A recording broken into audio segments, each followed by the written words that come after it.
Number 10. Tony and Natasha. Yep, in the Ultimate Universe of Earth 1610, Iron Man and Black Widow are an item.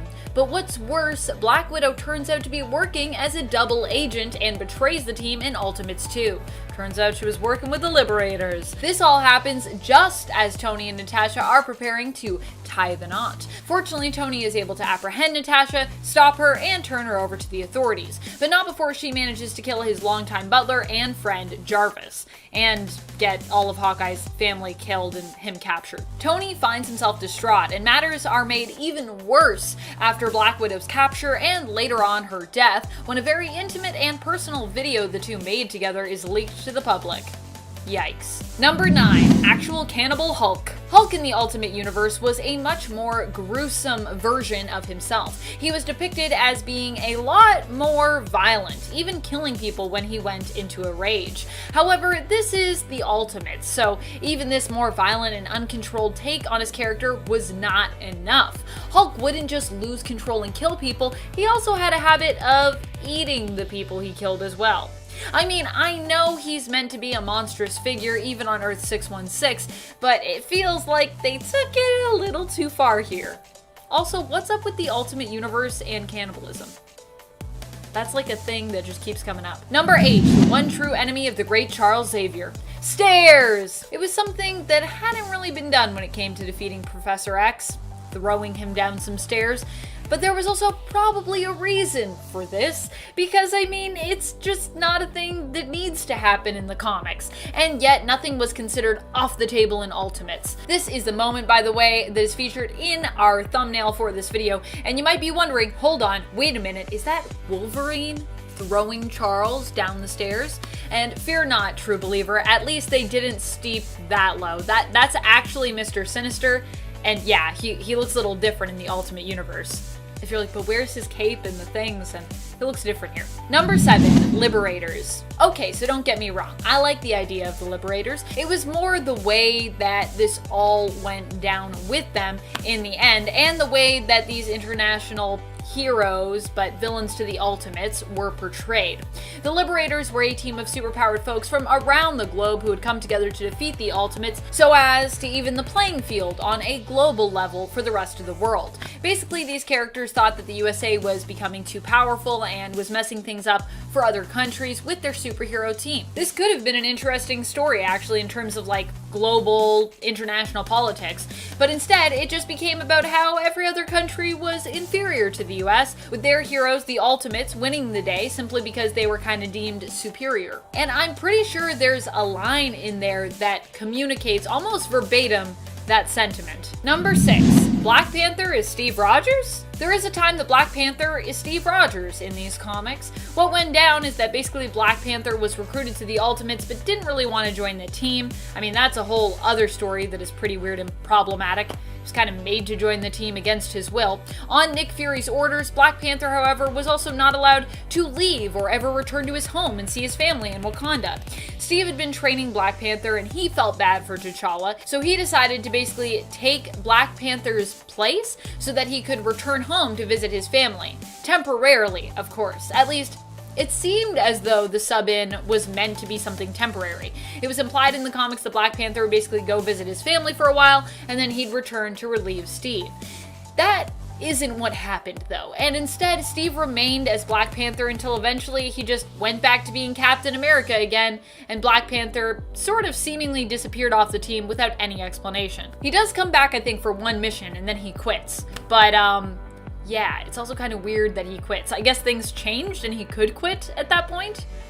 Yeah, it's strange. Another one of the strangest moments in terms of this story is when Janet Van Dyne, the Wasp, seemingly recognizes that Steve is actually Black Panther because of the way he moves. Apparently no one else can move like Steve Rogers. Number 5, Blob eats the Wasp. During the events of Ultimatum, a lot of awful things went down. One of those things was the death of the Wasp, Janet Van Dyne. She was for a time the leader of the Ultimates and actually proved to be a quite capable, resourceful, and powerful member of the team, but none of that could save her from the Ultimate Wave. Janet was one of the heroes to be killed during the Ultimate Wave, and her body was found by Hawkeye and Giant Man. The worst part wasn't even that she died, but instead was the aftermath of that. Hawkeye and Giant Man found the Wasp's corpse, which was being violently torn apart and eaten by the Brotherhood member, the Blob. Ew. Why? Why so much cannibalism though? Number 4, Magneto kills everyone. Normally, I wouldn't have a problem with Magneto killing people. After all, he's a major X-Men villain, and to have Magneto tell the story, most of the people that he kills, they deserve it. They themselves are usually murderers in some way. It's what makes him such a compelling villain, and at times an anti-hero. Right now, he's gone full hero in the comics, which means that he really holds people up to high standards in Krakoa when it comes to their law about not killing humans. After all, he knows what it's like to feel justified in disposing of human enemies, and even he is willing to agree that overall it's just a bad idea. So there's really no way of finding justification if that's your crime in Krakoa right now. In Ultimates, Magneto, however, goes from being Professor X's friend and partner in mutant team building and safe space creating to thinking that mutants are basically better than humans and believing that humans should either serve mutants or completely be exterminated. Does believing that you belong to a superior race sound like anything else to you? Magneto kills billions of people in the pursuit of this belief, which, considering his history as a victim and survivor of the camps in World War II, is pretty shocking and feels out of character. And if you're wondering, well, is that still a thing in Ultimates? Yeah, I'm pretty sure that's still established in Ultimates, so yeah. Number 3, Wanda and Pietro. Initially, Scarlet Witch and Quicksilver had a similar relationship to their 616 counterparts, with Pietro being established as just an overprotective brother. Ultimates then took this a step further, with it being kind of a joke that they were maybe like a little too close, with them even being presented as being overly flirty with one another. But eventually, this was then taken to the next level. A level we probably never should have gone to, where the brother and sister duo were in a full-blown romantic and intimate relationship with one another, and Wolverine even caught them being intimate. And this was something that many fans felt was taking their relationship way too far.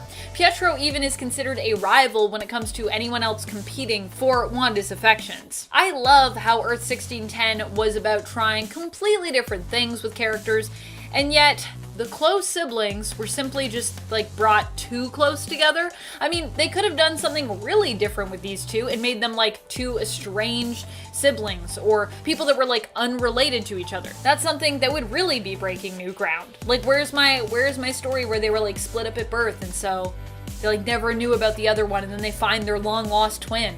That could be a cool story. Number 2, Ultimates 3. Many of these worst moments that have been laid out before you today come to us from Ultimates 3, which is where the wheels really began to fall off the Ultimates train. I mean, Ultimates 2 also had its problems, but I don't know if there were quite as many as Ultimates 3.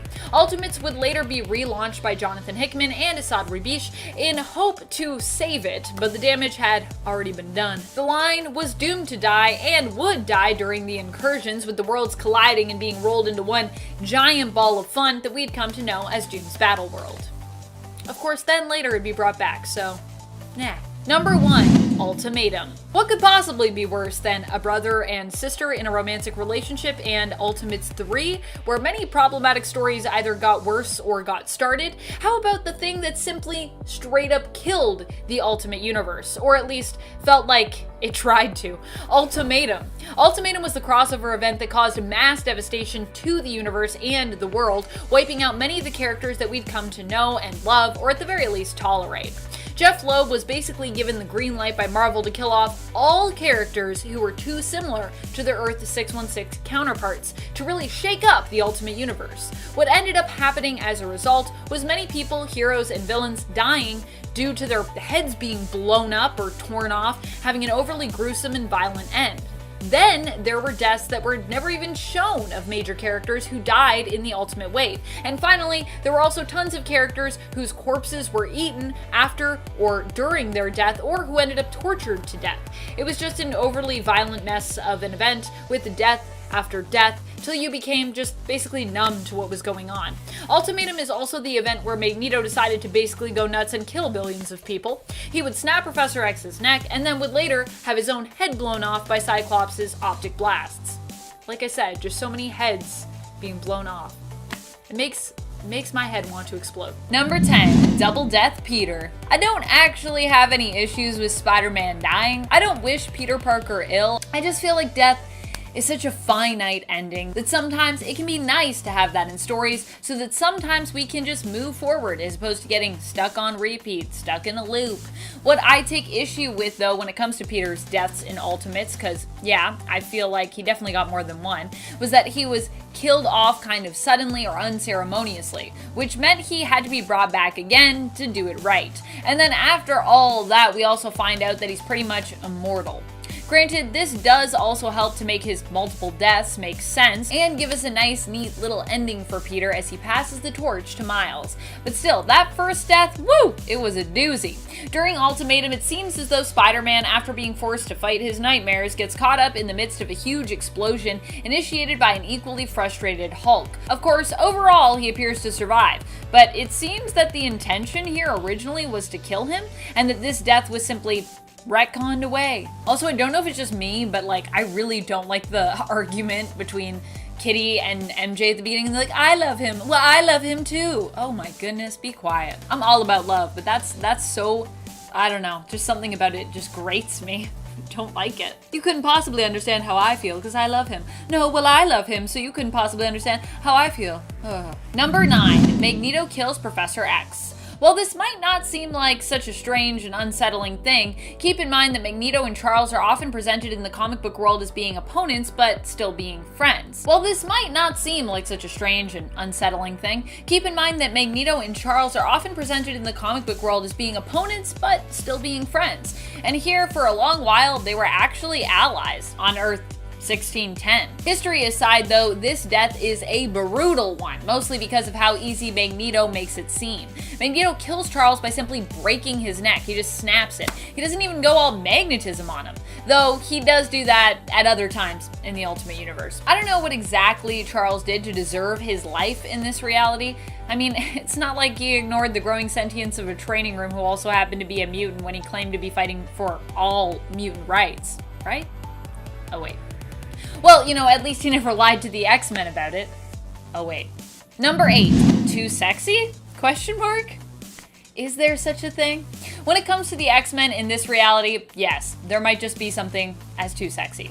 And I'm all for sexy. Here, the X-Men were notorious for being overly sexualized.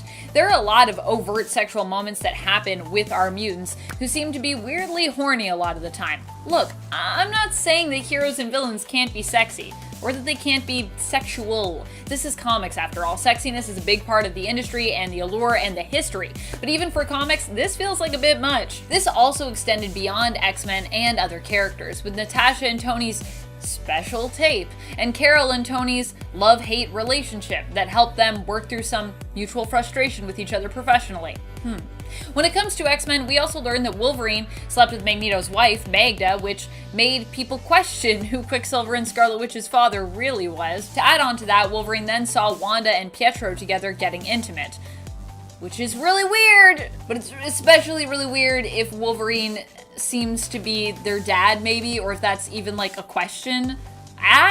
Bottom line, I think the thing that most frustrates me about the sexiness in Ultimates is that it feels like it did a lot of this just for the shock factor. Like, it wasn't even about like sexiness for story or like sexiness for sexiness. It was like sexiness so that people would be like, oh, gasp, what am I reading? Number 7, Giant Man eats the Blob. Everybody is eating everybody in Ultimates. I don't know what it is with this world and cannibalism. I guess to be like really edgy, that is one of the final ingredients that you need. I don't know. And you gotta have it in spades, I guess. On part 1, we talked about how Blob was caught devouring the Wasp, and in revenge for the Blob's actions, Hank decided to give him a taste of his own medicine when he found him. As Giant Man, Hank pays the Blob back in kind by killing him through, you guessed it, eating him, biting off his head, clean off. Ugh. Or well, it doesn't look too clean, but you know what I mean. The other awful thing about this gruesome death is that it doesn't really give us even enough time to process the awfulness that was Janet being eaten just like a few moments ago. The story just rushes us through to the next like excessively violent and vengeful moment. And friends, if you occasionally love to hate things, and I know you do. This is fandoms. This is what we do sometimes. We lovingly hate things. Be sure to show that love to hate by giving this video a thumbs up. Thank you so much if you've already done it. It really does help us out, so thank you.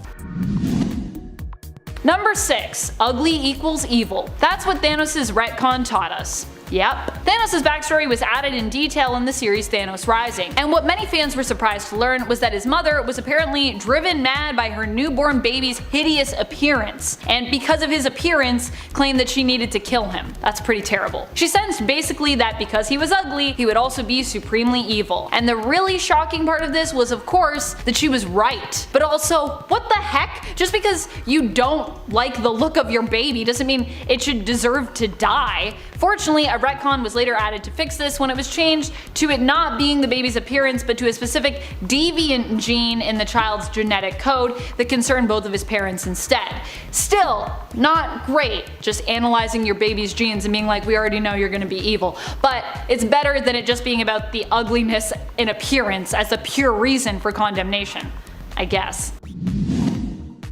Number 5. Doom is never wrong. Some people like Dr. Doom a little too much. I'm probably guilty as being one of those people. To the point that they can't let him be flawed. Doom must be perfect. Well, while Doom may believe that, the reality is it's his flaws that actually help to make him such a great character, and also are important because they are a part of the reason for his villainous nature. Originally, his vendetta started against the Fantastic Four, and more specifically Reed Richards, years ago, when Reed tried to give him pointers on a device he was building. Reed warned Doom that it was unstable, but Doom didn't listen. The device ended up exploding because, well, Richards had been right, scarring Doom's face. Unable to blame himself due to his huge ego, Doom decided to blame Reed, and thus a villain was born. However, retcons have come into play a few times in regards to his origins as to whose fault the device exploding really was. In one retcon, it's actually implied that it's Mephisto's fault, but if that's true, then why has Doom hated Reed so much for pretty much forever? Another retcon implied that Ben Grimm possibly intentionally sabotaged Doom's machine,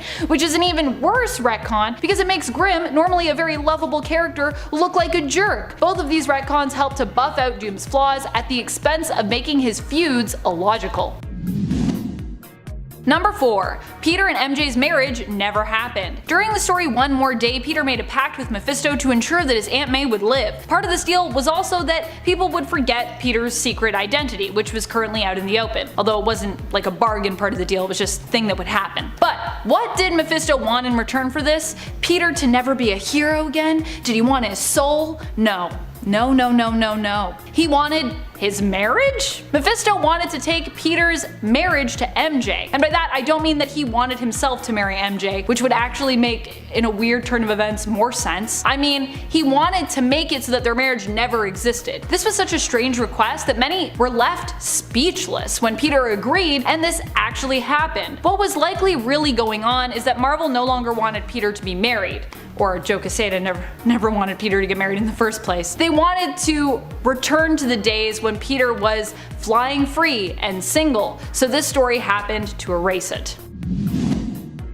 Number 3. Norman Osborn and Gwen Stacy's relationship. This little frightening retcon was added during the Sins Past story. It also made Peter look like an insensitive jerk, just for good measure as well. The story here that was added in was that Gwen Stacy had an affair with Norman Osborn, a man who was much older than her at the time and who would go on to be responsible for her death. This affair resulted in Gwen becoming pregnant with twins, which she secretly gave birth to. Norman then raised these children, lying to them that they were actually the children of Spider-Man and Gwen, and that Spider-Man had killed their mother, turning them into misguided villains. This was not a retcon anyone needed, but hey, it was one that we got. Number 2. Scarlet Witch and Quicksilver were never mutants. If you have been subscribers to our channel for a while, then you likely saw this one coming from a mile away. A list of the worst retcons with Amanda hosting it? I wonder what she's gonna rank high up on that list. And you were right. One of the worst retcons in mutant history for me will always be this. During the events of Axis, it was revealed that Wanda Maximoff and her brother Pyotr, Scarlet Witch and Quicksilver respectively, were never the children of Magneto, and, as such, never mutants. Instead, we learned that the High Evolutionary abducted them when they were young, experimented on them, and then disguised them as mutants and returned them back to the world. Why? Well, we don't really know, which is part of the reason this is such a terrible retcon. That, and it erased years of meaningful family drama and history, and created a bunch of plot points that no longer really made any sense. Number 1. Snap Wilson. Even worse than my own personal nerd rage towards the retcon of the Maximoff twins, everyone's outrage, my own included, against this retcon. I still can't believe this was a thing that even happened in the comics. Oh my goodness. Sam Wilson in the comics became a good friend of Captain America, and was even known as his ally, the superhero Falcon. However, it was revealed that Sam Wilson wasn't actually Sam Wilson, a social worker from New York with falconry skills. This was all a fabrication of the Red Skull, who had used the Cosmic Cube to turn him into the perfect partner for Captain America as part of an insidious plot. The true persona of Wilson was the criminal, thug, and pimp known as Snap Wilson. What? This would be revealed to Cap as being his true persona, which Cap would then save him from. Yikes. Fortunately, years later we would see a retcon that would basically undo this one, turning the fake persona of Sam Wilson into the real persona for him, and the originally retconned real persona of Snap Wilson into the fake, meaning that Sam Wilson was always Sam Wilson and Snap Wilson was the version created and used by Red Skull.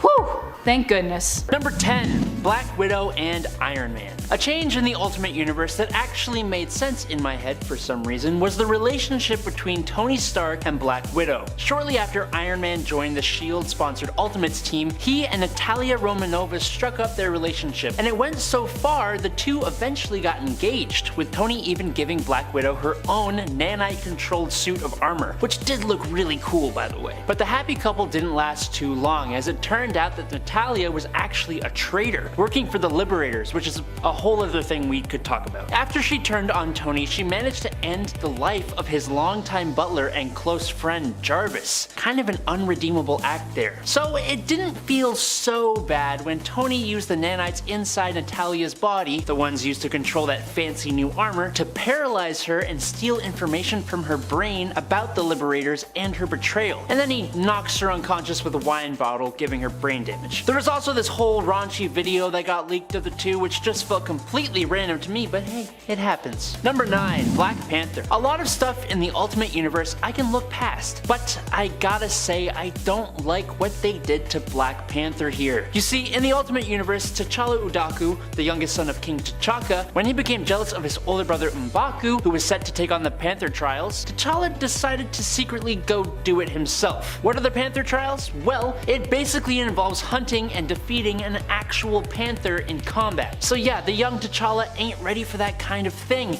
and he loses.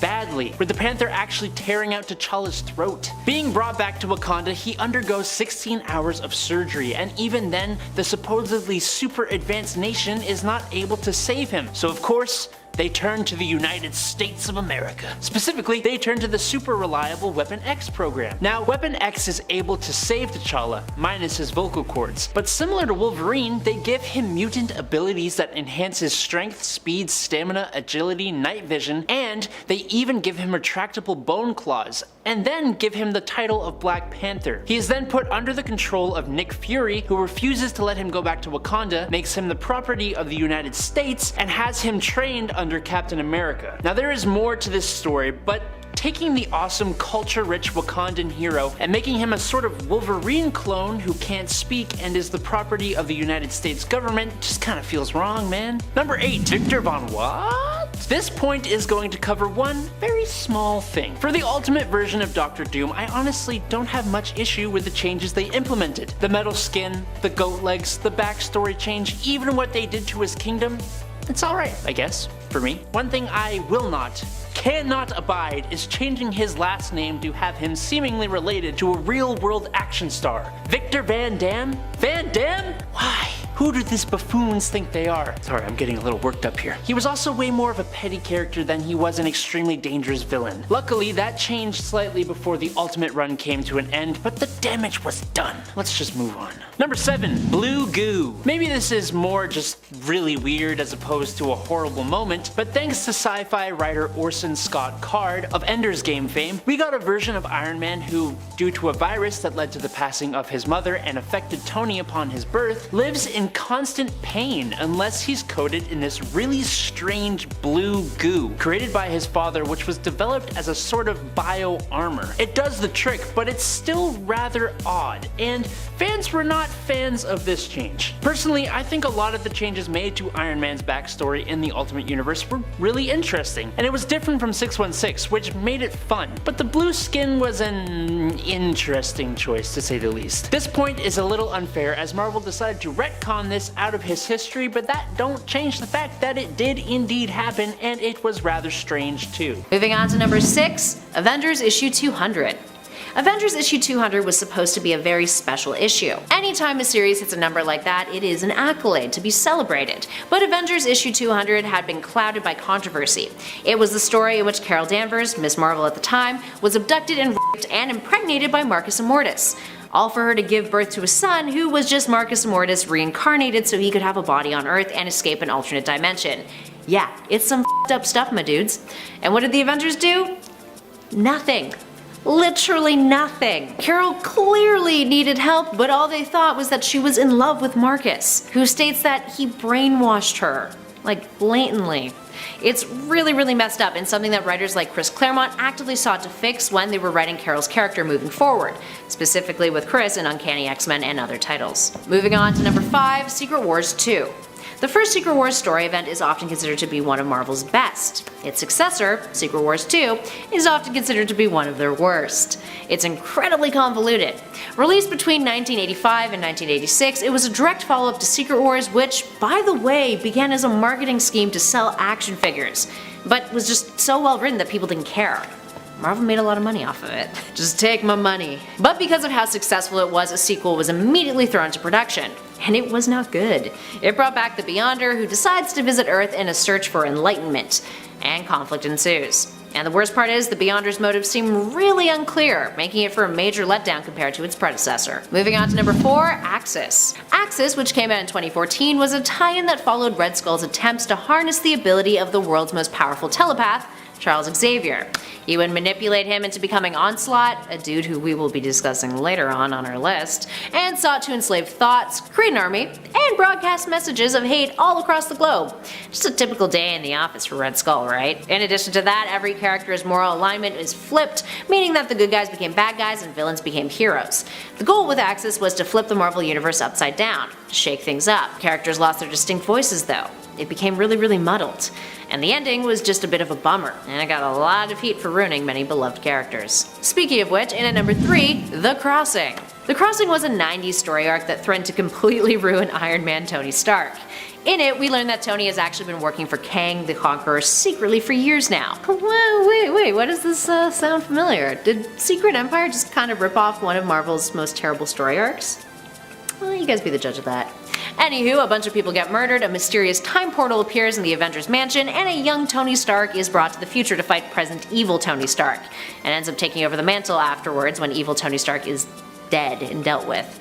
Overall, it's a giant mess, and it doesn't do one of Marvel's flagship characters any justice. Up next at 2, Onslaught. So we haven't talked a whole lot about the X-Men on this list yet, but don't you worry, X-Men fans, because we've got one of the worst for you at this number. X-Men Onslaught, an arc that ran between 1994 and 1995, was triggered by an event that went down in a battle between the X-Men and Magneto's acolytes. Magneto had ripped the adamantium from Wolverine's body, causing Charles Xavier to retaliate by shutting down Magneto's mind and rendering him catatonic. Because of this, the darkest aspects of Xavier's consciousness and Magneto's mind merged into Onslaught, a be-all end-all villain whose might required not only the X-Men to fight him off, but also the Fantastic Four and the Avengers. But fear not, Marvel had a terrible idea on how to resurrect them, which brings us to our next and final number, in at 1, Heroes Reborn. There is a lot to say about Heroes Reborn. Heroes Reborn was a story arc that occurred in the aftermath of our last number, Onslaught. After the Avengers and the Fantastic Four had been killed off, Marvel brought in Jim Lee and Rob Liefeld to be the creative team on this arc that occurred between 1996 and 1997. It was a tough time for Marvel financially, and they were outsourcing the production of some of their major titles. That was the first mistake. The concept is what the name suggests. These heroes were all reborn thanks to a pocket universe created by Franklin Richards.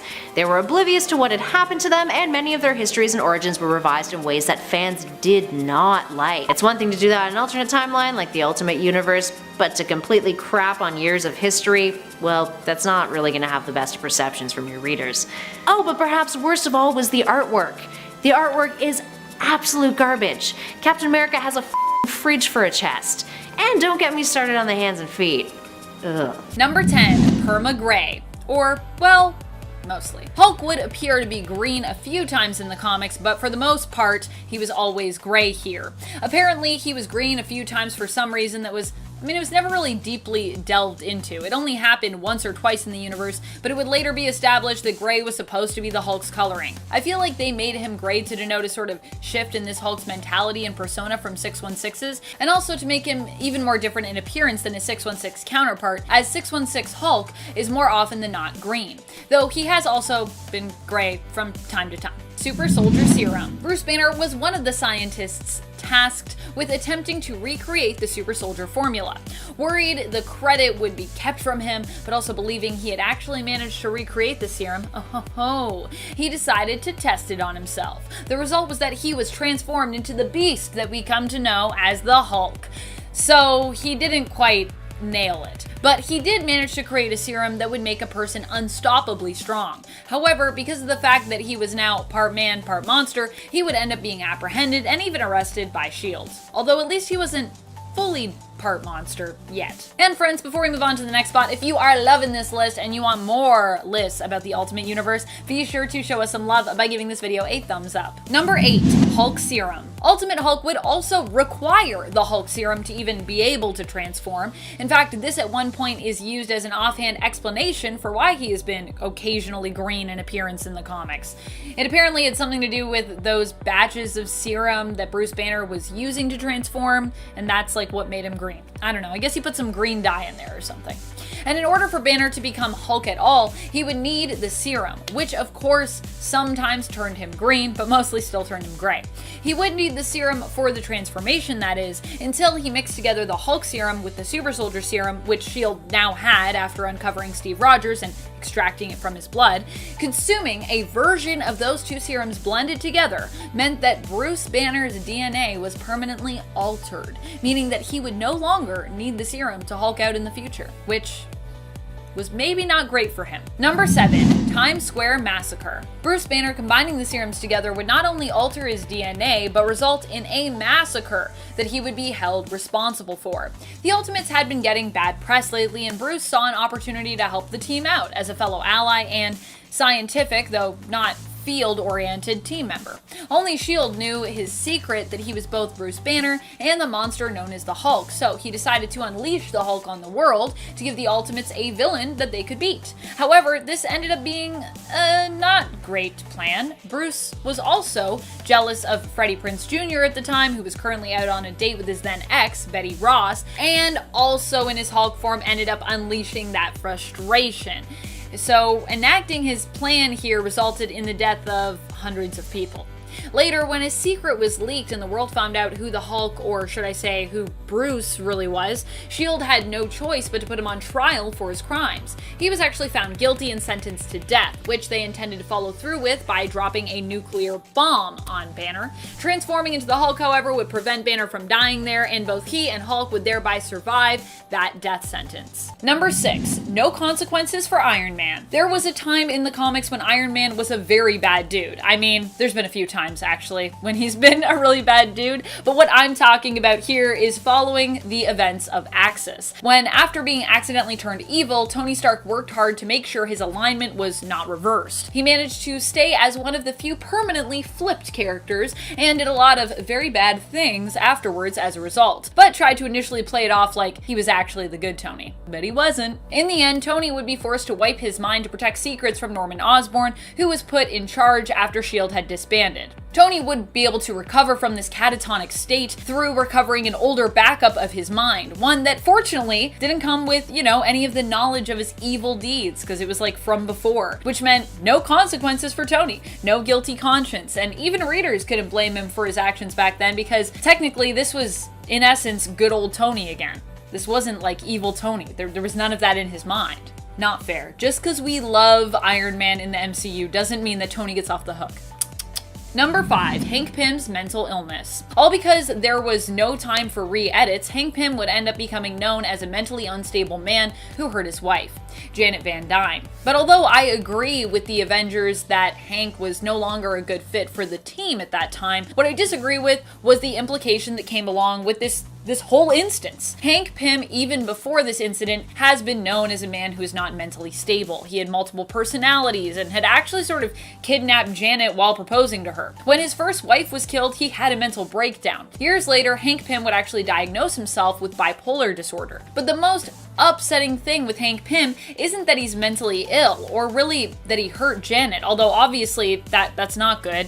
And I'm not condoning that. It's how his mental illness turned him from hero to villain. It's the way his mental illness was presented and was handled in the comics. Instead of trying to help Hank, he was shunned for his actions. It feels as though Marvel at the time was kind of saying, Hank is crazy, which makes him hurt people, which means he's a bad person. In other words, craziness or mental illness equals bad. And that is the thing that I don't like when we do in comics, and I feel like mental illness, it's hard to handle in comics because sometimes that's just where it goes, and it's like, that's not what mental illness is. It doesn't mean you're a bad person because you have an illness. Just because you can't see it doesn't mean it's not real. Number 4, Peter and MJ's marriage. So many retcons, so little time. A big plot point and retcon that I'm still waiting to be undone is the abolishment of Spider-Man and Mary Jane's marriage. I mean, I personally don't know if the two would actually still be together today if their marriage had never been undone. It was always kind of rocky, and there were a lot of times that it felt like both partners could not meet the other's needs, which tended to cause, well, a lot of colossal problems there. But MJ and Peter do really see each other, I think, and often because of this, because they both understand one another so well, they would more often than not manage to work through their problems together and make it out on the other side. But we never got a chance to see how the marriage played out because in One More Day, their marriage was taken hostage by Mephisto. This is also just such a weird story. You know how I know? From trying to explain it to friends who don't read comics. That is a great way to test out how weird a story is. If you explain it to someone who doesn't read comics and they just can't process it, there's something wrong with that story. That's what I like to think. Like the Source Wall in DC. Try explaining that to people. I'm not knocking it, I'm just saying it's very out there. Number 3, mistreatment of Miss Marvel. It's so bad. Anytime I go back to Miss Marvel's random pregnancy, it just makes me grimace. And I don't know what's actually worse here, what happened to Carol or her so-called friends, the Avengers' reaction to the red flags surrounding it and her own emotional pleas for assistance. Wanda, aka the Scarlet Witch, at least tried to be there for Carol, but she also seemed to kind of be putting her own perspectives on child rearing on her friend. While Carol was decidedly disturbed to learn she had become pregnant without knowing how that happened or having a recollection of really sleeping with anyone, Wanda encourages Carol to be grateful because she herself cannot have children with her synthezoid husband Vision, which is just not your choice for everyone, okay? Okay, Wanda, I get that that's your choice and I respect it, girl, but you cannot put that on Carol. Do not be like, oh, how nice for you, I can't have kids, so you should just be happy, Carol. No, this is weird, it's a weird thing. You should not be happy, you should be weirded out. I can't get too much into detail on this story, to be honest, because of the rules of the YouTubes, but what I can say is that it involves Carol having a rapidly progressing mystery pregnancy and then giving birth to the person that also impregnated her, feeling compelled to leave her life behind to go with that person, but not really remembering why she has strong feelings for him. So, yeah. Fortunately, Chris Claremont would try to atone for all the horrors that Carol suffered here in Avengers Annual issue number 10. But if you want to go back to reminisce on just how awful this plot and this story was, you can check it out starting at Avengers issue 197. But you've been warned. You've been warned. Number 2, Scarlet Witch and Quicksilver are not mutants. One of the worst things that has ever happened to the 616 universe, in my humble opinion, is the retcon of Scarlet Witch and Quicksilver. No, I'm still not over it. I'm never gonna be over it. It needs to be fixed. Honestly, I enjoy silly retcons from time to time. The idea of retconning something as a plot device when needed, and especially when actually deployed to clean stuff up, does not bother me. However, this is something you need to be careful with, as retconning something like this, it can have repercussions that could extend beyond that one singular change. In the case of Wanda and Pietro, it made so much of their family history feel like empty and meaningless now in retrospect. There are stories that you'd go back to, like Vision and Wanda's miniseries together when Magneto shows up to pay the newlyweds a visit, that completely loses emotional weight. House of M is another storyline that gets emotionally derailed by this retcon. And then of course, there are the plot holes that this retcon created, like Wanda working with Hope Summers to get rid of the Phoenix Force. With this retcon in play being that Hope is typically known for taking on other mutant-based powers and abilities, her boosting Wanda's power, it doesn't really make sense if Wanda isn't a mutant. So, what? Number 1, 616 Gwen Stacy. To be clear, I don't actually have a problem with Gwen Stacy. I actually like her character and many other still alive versions of her from alternate realities. I'm typically a huge fan of those. What I don't like is how she was treated after her death. I'm not as conflicted as some Spider-Man fans about Gwen's death to begin with. I'm not like against her dying, but I'm not for her dying. But after she died, goodness, we should have just let the poor girl rest. Not only has she been brought back via clones too many times, and it also never ends well, but we've also felt it necessary to give her a darker, more horrible past, because that's what she needed, with her becoming the very young mother to Norman Osborn's twins. Just why? Why? Just let Gwen Stacy rest in peace, I say. Let her rest in peace. Number 10, Tony and Natasha. Yep, in the Ultimate Universe of Earth 1610, Iron Man and Black Widow are an item. But what's worse, Black Widow turns out to be working as a double agent and betrays the team in Ultimates 2. Turns out she was working with the Liberators. This all happens just as Tony and Natasha are preparing to tie the knot. Fortunately, Tony is able to apprehend Natasha, stop her, and turn her over to the authorities, but not before she manages to kill his longtime butler and friend, Jarvis, and get all of Hawkeye's family killed and him captured. Tony finds himself distraught, and matters are made even worse after Black Widow's capture and later on her death, when a very intimate and personal video the two made together is leaked to the public. Yikes. Number 9, Actual Cannibal Hulk. Hulk in the Ultimate Universe was a much more gruesome version of himself. He was depicted as being a lot more violent, even killing people when he went into a rage. However, this is the Ultimate, so even this more violent and uncontrolled take on his character was not enough. Hulk wouldn't just lose control and kill people, he also had a habit of eating the people he killed as well. I mean, I know he's meant to be a monstrous figure even on Earth 616, but it feels like they took it a little too far here. Also, what's up with the Ultimate Universe and cannibalism? That's like a thing that just keeps coming up. Number 8, the one true enemy of the great Charles Xavier. Stairs! It was something that hadn't really been done when it came to defeating Professor X, throwing him down some stairs. But there was also probably a reason for this, because I mean, it's just not a thing that needs to happen in the comics, and yet nothing was considered off the table in Ultimates. This is the moment, by the way, that is featured in our thumbnail for this video, and you might be wondering, hold on, wait a minute, is that Wolverine throwing Charles down the stairs? And fear not, true believer, at least they didn't steep that low. That's actually Mr. Sinister. And yeah, he looks a little different in the Ultimate Universe.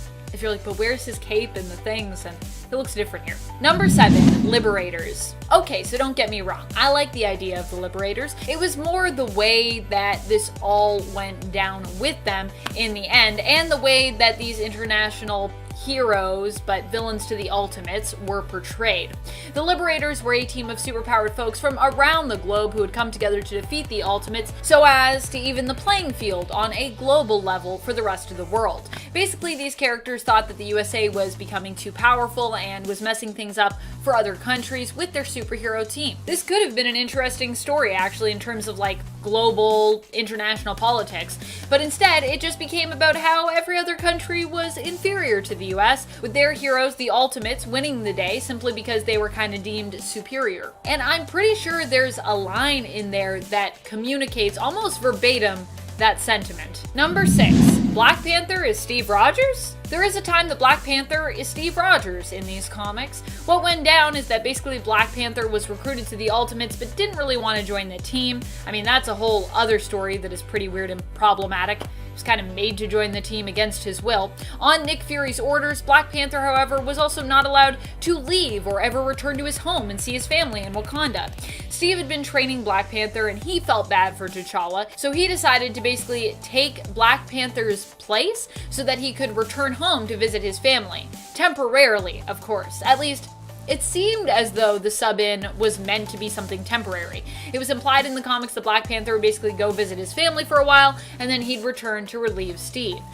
That isn't what happened, though, and instead Steve remained as Black Panther until eventually he just went back to being Captain America again, and Black Panther sort of seemingly disappeared off the team without any explanation. He does come back, I think, for one mission, and then he quits. But, yeah, it's also kind of weird that he quits. I guess things changed and he could quit at that point?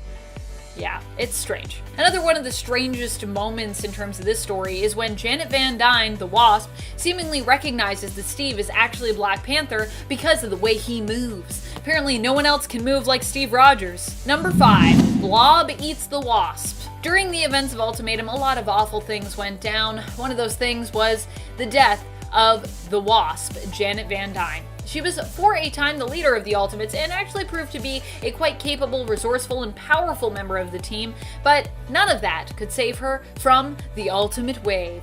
Janet was one of the heroes to be killed during the Ultimate Wave, and her body was found by Hawkeye and Giant Man. The worst part wasn't even that she died, but instead was the aftermath of that. Hawkeye and Giant Man found the Wasp's corpse, which was being violently torn apart and eaten by the Brotherhood member, the Blob. Ew. Why? Why so much cannibalism, though? Number 4. Magneto kills everyone. Normally, I wouldn't have a problem with Magneto killing people. After all, he's a major X-Men villain, and to have Magneto tell the story, most of the people that he kills, they deserve it. They themselves are usually murderers in some way. It's what makes him such a compelling villain, and at times an anti-hero. Right now, he's gone full hero in the comics, which means that he really holds people up to high standards in Krakoa when it comes to their law about not killing humans. After all, he knows what it's like to feel justified in disposing of human enemies, and even he is willing to agree that overall it's just a bad idea. So there's really no way of finding justification if that's your crime in Krakoa right now. In Ultimates, Magneto, however, goes from being Professor X's friend and partner in mutant team building and safe space creating to thinking that mutants are basically better than humans and believing that humans should either serve mutants or completely be exterminated. Does believing that you belong to a superior race sound like anything else to you? Magneto kills billions of people in the pursuit of this belief, which, considering his history as a victim and survivor of the camps in World War II, is pretty shocking and feels out of character. And if you're wondering, well, is that still a thing in Ultimates? Yeah, I'm pretty sure that's still established in Ultimates, so yeah. Number 3, Wanda and Pietro. Initially, Scarlet Witch and Quicksilver had a similar relationship to their 616 counterparts, with Pietro being established as just an overprotective brother. Ultimates then took this a step further, with it being kind of a joke that they were maybe like a little too close, with them even being presented as being overly flirty with one another. But eventually, this was then taken to the next level. A level we probably never should have gone to, where the brother and sister duo were in a full-blown romantic and intimate relationship with one another, and Wolverine even caught them being intimate. And this was something that many fans felt was taking their relationship way, way, way too far. Pietro even is considered a rival when it comes to anyone else competing for Wanda's affections. I love how Earth 1610 was about trying completely different things with characters, and yet the close siblings were simply just like brought too close together. I mean, they could have done something really different with these two and made them like two estranged siblings or people that were like unrelated to each other. That's something that would really be breaking new ground. Like, where's my story where they were like split up at birth and so they like never knew about the other one and then they find their long lost twin? That could be a cool story. Number 2, Ultimates 3. Many of these worst moments that have been laid out before you today come to us from Ultimates 3, which is where the wheels really began to fall off the Ultimates train. I mean, Ultimates 2 also had its problems, but I don't know if there were quite as many as Ultimates 3. Ultimates would later be relaunched by Jonathan Hickman and Asad Ribish in hope to save it, but the damage had already been done. The line was doomed to die and would die during the incursions, with the worlds colliding and being rolled into one giant ball of fun that we'd come to know as June's Battle World. Of course, then later it'd be brought back, so nah. Number 1, Ultimatum. What could possibly be worse than a brother and sister in a romantic relationship and Ultimates 3, where many problematic stories either got worse or got started? How about the thing that simply straight up killed the Ultimate Universe, or at least felt like it tried to? Ultimatum. Ultimatum was the crossover event that caused mass devastation to the universe and the world, wiping out many of the characters that we'd come to know and love, or at the very least tolerate. Jeff Loeb was basically given the green light by Marvel to kill off all characters who were too similar to their Earth 616 counterparts to really shake up the Ultimate Universe. What ended up happening as a result was many people, heroes, and villains dying due to their heads being blown up or torn off, having an overly gruesome and violent end. Then there were deaths that were never even shown of major characters who died in the Ultimate Wave. And finally, there were also tons of characters whose corpses were eaten after or during their death, or who ended up tortured to death. It was just an overly violent mess of an event with death after death, till you became just basically numb to what was going on. Ultimatum is also the event where Magneto decided to basically go nuts and kill billions of people. He would snap Professor X's neck, and then would later have his own head blown off by Cyclops' optic blasts. Like I said, just so many heads being blown off. It makes my head want to explode. Boom. Number 10, Jean Grey was resting the whole time. After Jean Grey died as part of the Phoenix Saga, everyone was left flabbergasted. During the story, we'd seen Jean merge with the Phoenix Force, become insanely powerful, lose control over this power, become corrupted and dark, basically become a huge supervillain, and finally sacrifice herself, knowing that if she didn't, it would only end badly. Or worse than badly, because it was already pretty bad. Jean Grey, one of the original X-Men team, was dead. Or so it seemed. Later on, Marvel would want to revive the original X-Men team and bring them together on a new team and comic series called X-Factor. So, Jean needed to come back to life. But, hey, she was dead. So, we got the added story to explain that the version of Jean that had died wasn't really her, but was a separate entity known as Phoenix. Sort of this merged thing. Wasn't really Jean. Jean herself was resting comfortably in a pod beneath the ocean, still lived, and would be able to return. Yay.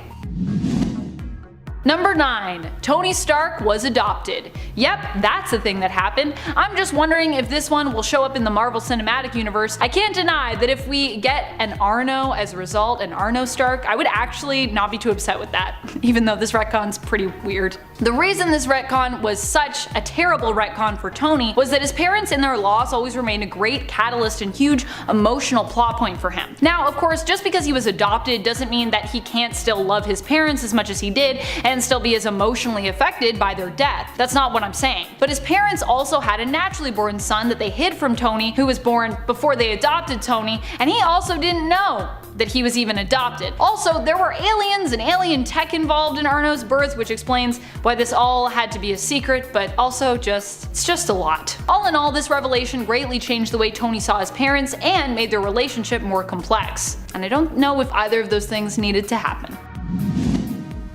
Number 8. Hail Hydra. One of the most shocking moments in Marvel's comic history was when it was revealed that Captain America was actually a sleeper agent for Hydra the whole time. Say what? The guy who for years was diametrically opposed to Hydra and all their beliefs, who had tried and succeeded to foil their plots countless times, was a Hydra agent? How could this be? Well, apparently all those wins were a part of his doing a very good job to convince us all and trust him so that he could stab us in the back back at the right moment and take over America, becoming Hydra Supreme. Fortunately, this evil version of Captain America would later be revealed to have been created by Kobik, a living sentient version of the Cosmic Cube who was manipulated into making this retcon happen. What's more, the true Captain America still existed within the shards of the Cosmic Cube and would return once more to defeat his evil self, fixing the timeline. So, I mean, at least this retcon ended up not staying permanent, but still, it's pretty weird. Number 7. Zorn. Okay, so I was actually going to make the title of this point a little more explanatory, but then I realized how long that would actually make the title of this point. Okay, so Zorn was basically a character who showed up in the comics who was a mutant who always needed to wear a mask. Because of this, we never saw Zorn's face, leading many to wonder who was really under the mask. Although I think most people just thought, well, it's probably a new mutant, because you know, we get new mutants added to the comics every day. But no, of course, this is comics, so it had to be someone. In a dramatic twist, it was Magneto. But no, of course, this is comics, so it had to be someone that we already knew. In a dramatic twist, it was revealed to be Magneto, who had infiltrated Xavier's school in order to rally up mutant support and help him create an army. He then destroyed New York, shot Emma Frost, killed Jean, and was eventually killed by Wolverine. Later on, however, Magneto would turn up again because, well, he's Magneto, and writers wanted to inch him closer to that line between villain and anti-hero again, so they basically retconned Magneto's involvement in all of this. It turns out there was a real Zorn, and it was actually Zorn's brother impersonating Zorn, impersonating Magneto, who was really to blame. Wow. Just wow. Number 6. Thanos. Number 1 dad? Thanos has never really been known as a caring and kind person. Even the people he keeps close to him are never really fully safe from his wrath. Faithful servants, family members, to Thanos, everyone is pretty much disposable. The same could be said for his adopted daughter Gamora, who he hardened and transformed into a killer until she ended up later rebelling. In the 2019 Thanos series, however, we learn how Gamora's relationship with her father was, well, more complex. How he actually, in his own way, was kind of a good father to her. This series also highlights how much they both cared for each other, despite the fact that an Infinity Gauntlet, which happened in the 90s, pre this series, but in terms of continuity would have taken place after this, Thanos seems to not show any regard for his adopted daughter's life. So, it's kind of a retcon. Doesn't make a lot of sense. Number 5. Spider-Man's non-sister. So this is kind of another retcon that for me is similar to Nadia's. I like the idea of this character, but the whole story involving her is, well, it's pretty wacky. Teresa showed up in Amazing Spider-Man Family Business claiming to be Teresa Parker, Peter's sister. She believed she was the daughter of Richard and Mary Parker, Peter's parents, and we got a few cool adventures with her, assuming this belief to be true. She was retconned into existence, but honestly, I thought she was kind of a cool retcon to add in, so I was cool with that. However, things got weirder when we learned that the secret sister we'd never heard of till now was all a lie, and that Teresa actually wasn't who she said she was, despite what she herself had been manipulated to believe. It was all a trick, and Mentalo had manipulated Teresa into believing it herself. It was all part of Kingpin's plan to basically lure Peter to a tomb. And we don't actually even know who Teresa's parents are now. It's still a mystery. They even manipulated how Peter saw Teresa, making her appear more like him, so she'd look more like his sister. It's weird. I wish she was actually his sister. That would have been cooler, I think.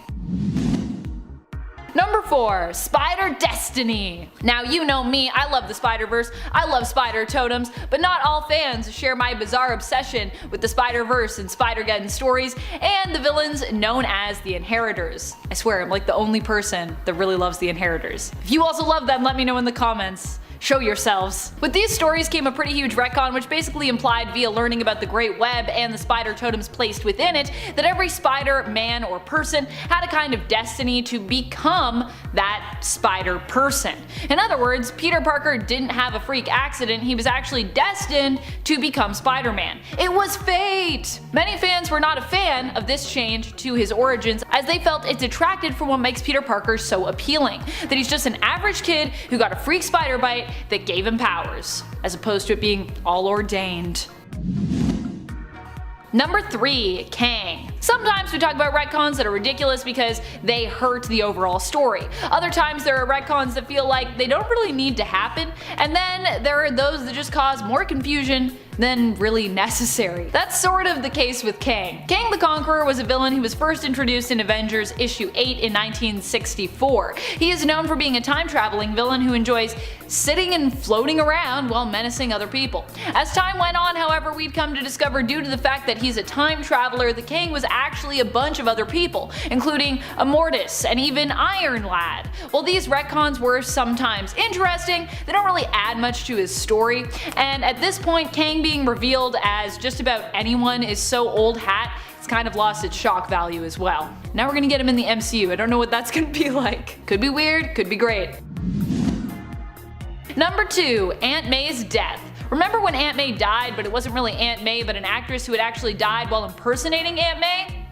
Yeah, that was a weird villainous plot. What we saw in the comics as an elderly Aunt May's death was later retconned into being one of the weirdest and most elaborate plots of Green Goblin's criminal career. It was later revealed that the woman who was dead and buried and who we thought had been Aunt May was actually an elderly actress who happened to be on her deathbed and who had agreed to take on one last role in order to torment Spider-Man?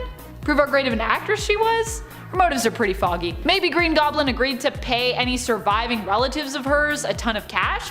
I honestly don't know. What had really happened was this actress had been genetically altered to exactly match Aunt May's genes, meaning no one at the hospital suspected this imposter to be a fake. She died after revealing to Peter that she knew he was Spider-Man and was even buried in Aunt May's intended plot next to Uncle Ben for a time. That is, of course, until we all learned that Aunt May was really still alive and this had been some kind of bizarre ruse. Number 1, Clone Saga. I won't deny that in my time on this channel I've come to actually somewhat love elements of the Clone Saga. I originally disliked Clone Saga when I started working here, but I very much have come to appreciate parts of the story and to acknowledge that without Clone Saga, we wouldn't have some very awesome characters like Ben Reilly and Kane Parker. However, one thing I still cannot get over is how long Marvel spent tricking everyone with this story. People spent 20 years thereabouts thinking they were reading Spider-Man, as in Peter Parker, only to find out that all those stories were not his, but actually belonged to a clone. Granted, at least it was a pretty cool clone who we'd all come to love after. But at the time, this was a pretty shocking and frustrating revelation after years of stories, and it left a lot of fans feeling betrayed at the time. Kicking off the list at number 10, Bullseye, Daredevil. Wow, he's the coolest guy I've ever seen at a bar, hands down. So Bullseye was introduced to readers back in Daredevil 131. Now, I know he doesn't look the coolest here either, but that's who the character is, okay? Make your movie universe work for that character or just don't use the character yet. That's it. Like, you can't have Daredevil looking like this, and then when it comes to Bullseye, you have him looking like this. You can't have cool guy Colin Farrell and also leather Daredevil. It's just like, pick a lane. It looks like he's the villain of a 90s TV show, honestly. He doesn't look like the iconic evil assassin at all in this entire movie. Plus, Colin Farrell's performance is just... Now, the Batman universe did Ben Affleck a little bit better, and now we can also look forward to Colin Farrell being in the Penguin in the new Batman, so it's good. It's like you start with Marvel, move to DC, or you start to DC, and then you move to Marvel. Proper transitions. And before we head over to number 9, if you guys could go ahead and give this video a thumbs up, because it really means a lot for us at the channel, and it also helps us out as well too. You guys are the best. Thank you so much for supporting. Now back to this list. Number 9, Silver Samurai, the Wolverine. Alrighty, we got a cinematic masterpiece coming from Fox, because they just pump out the best superhero movies ever. The Silver Samurai in this movie has no mutant abilities. It's rather just an advanced tech suit. It was made up of adamantium from the orders of Ikiro Yoshida, and it was meant to prolong his life until he got Logan's healing factor. And it also looks like a Decepticon. Although it's based off of the original armor of the Silver Samurai, it just didn't work out. It was too much CGI, took you out of the movie, felt like you were watching Michael Bay's Ninja Turtles. It was just a mess. But while this Wolverine movie may be at the bottom of the list for many, I don't feel too bad for adding it in here because eventually we got around to James Mangold's Logan, which was a perfect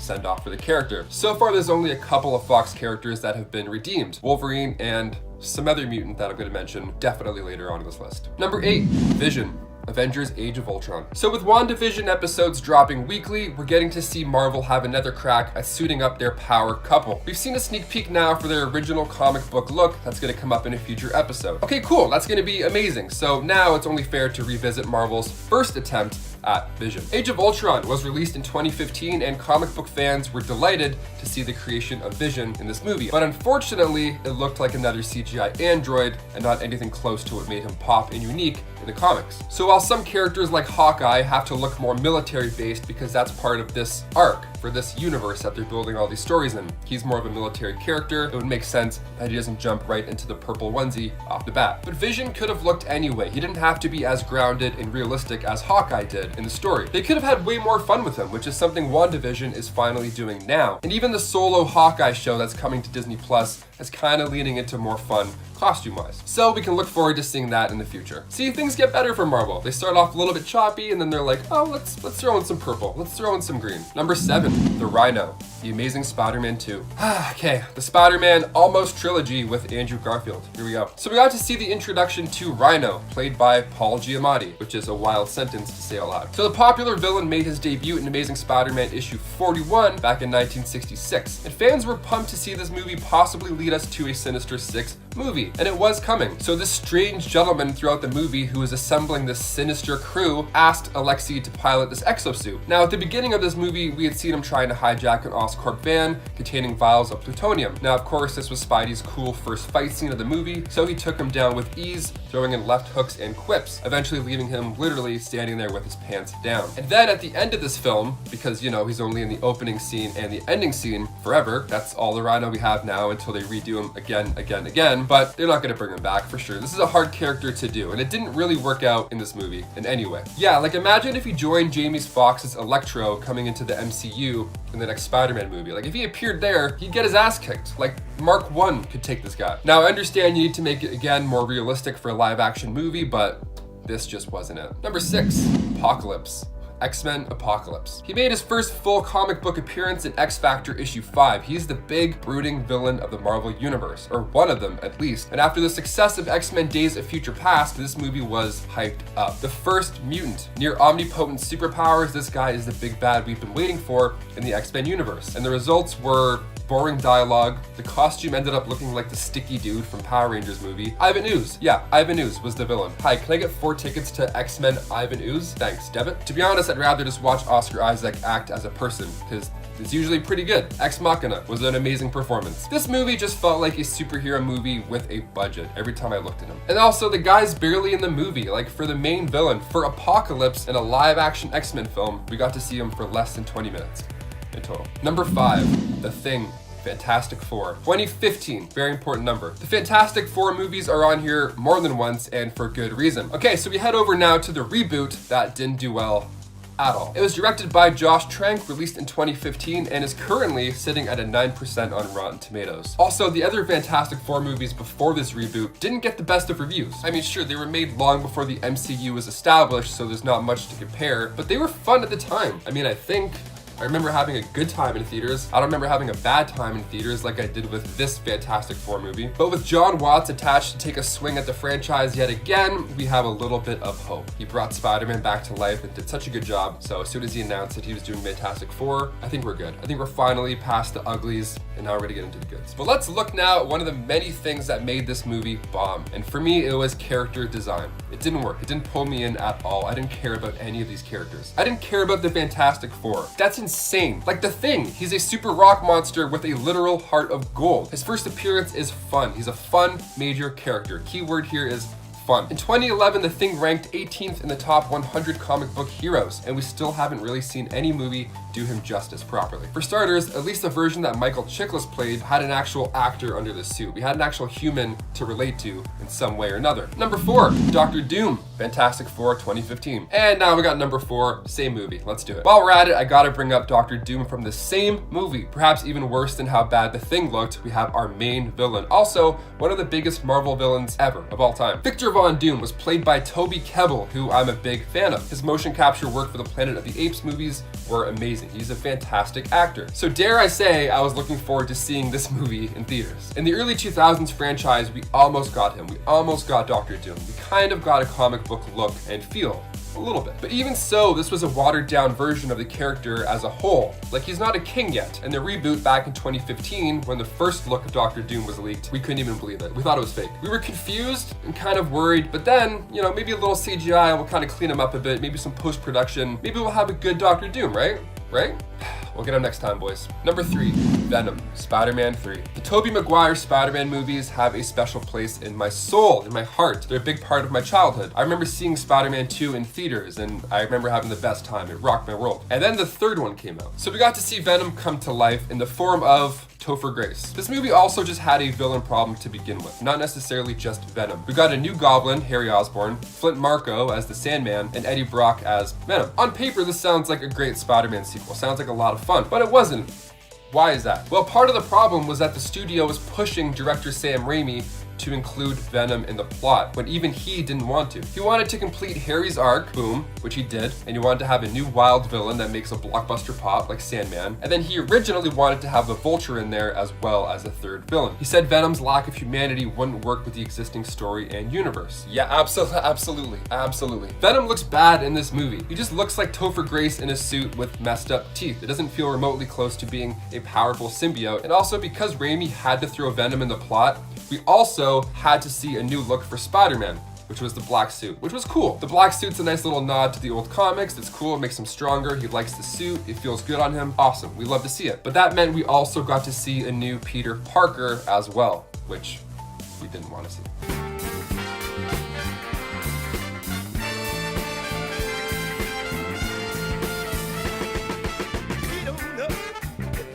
So including Venom was a fail for a good amount of reasons in this movie, not just the look.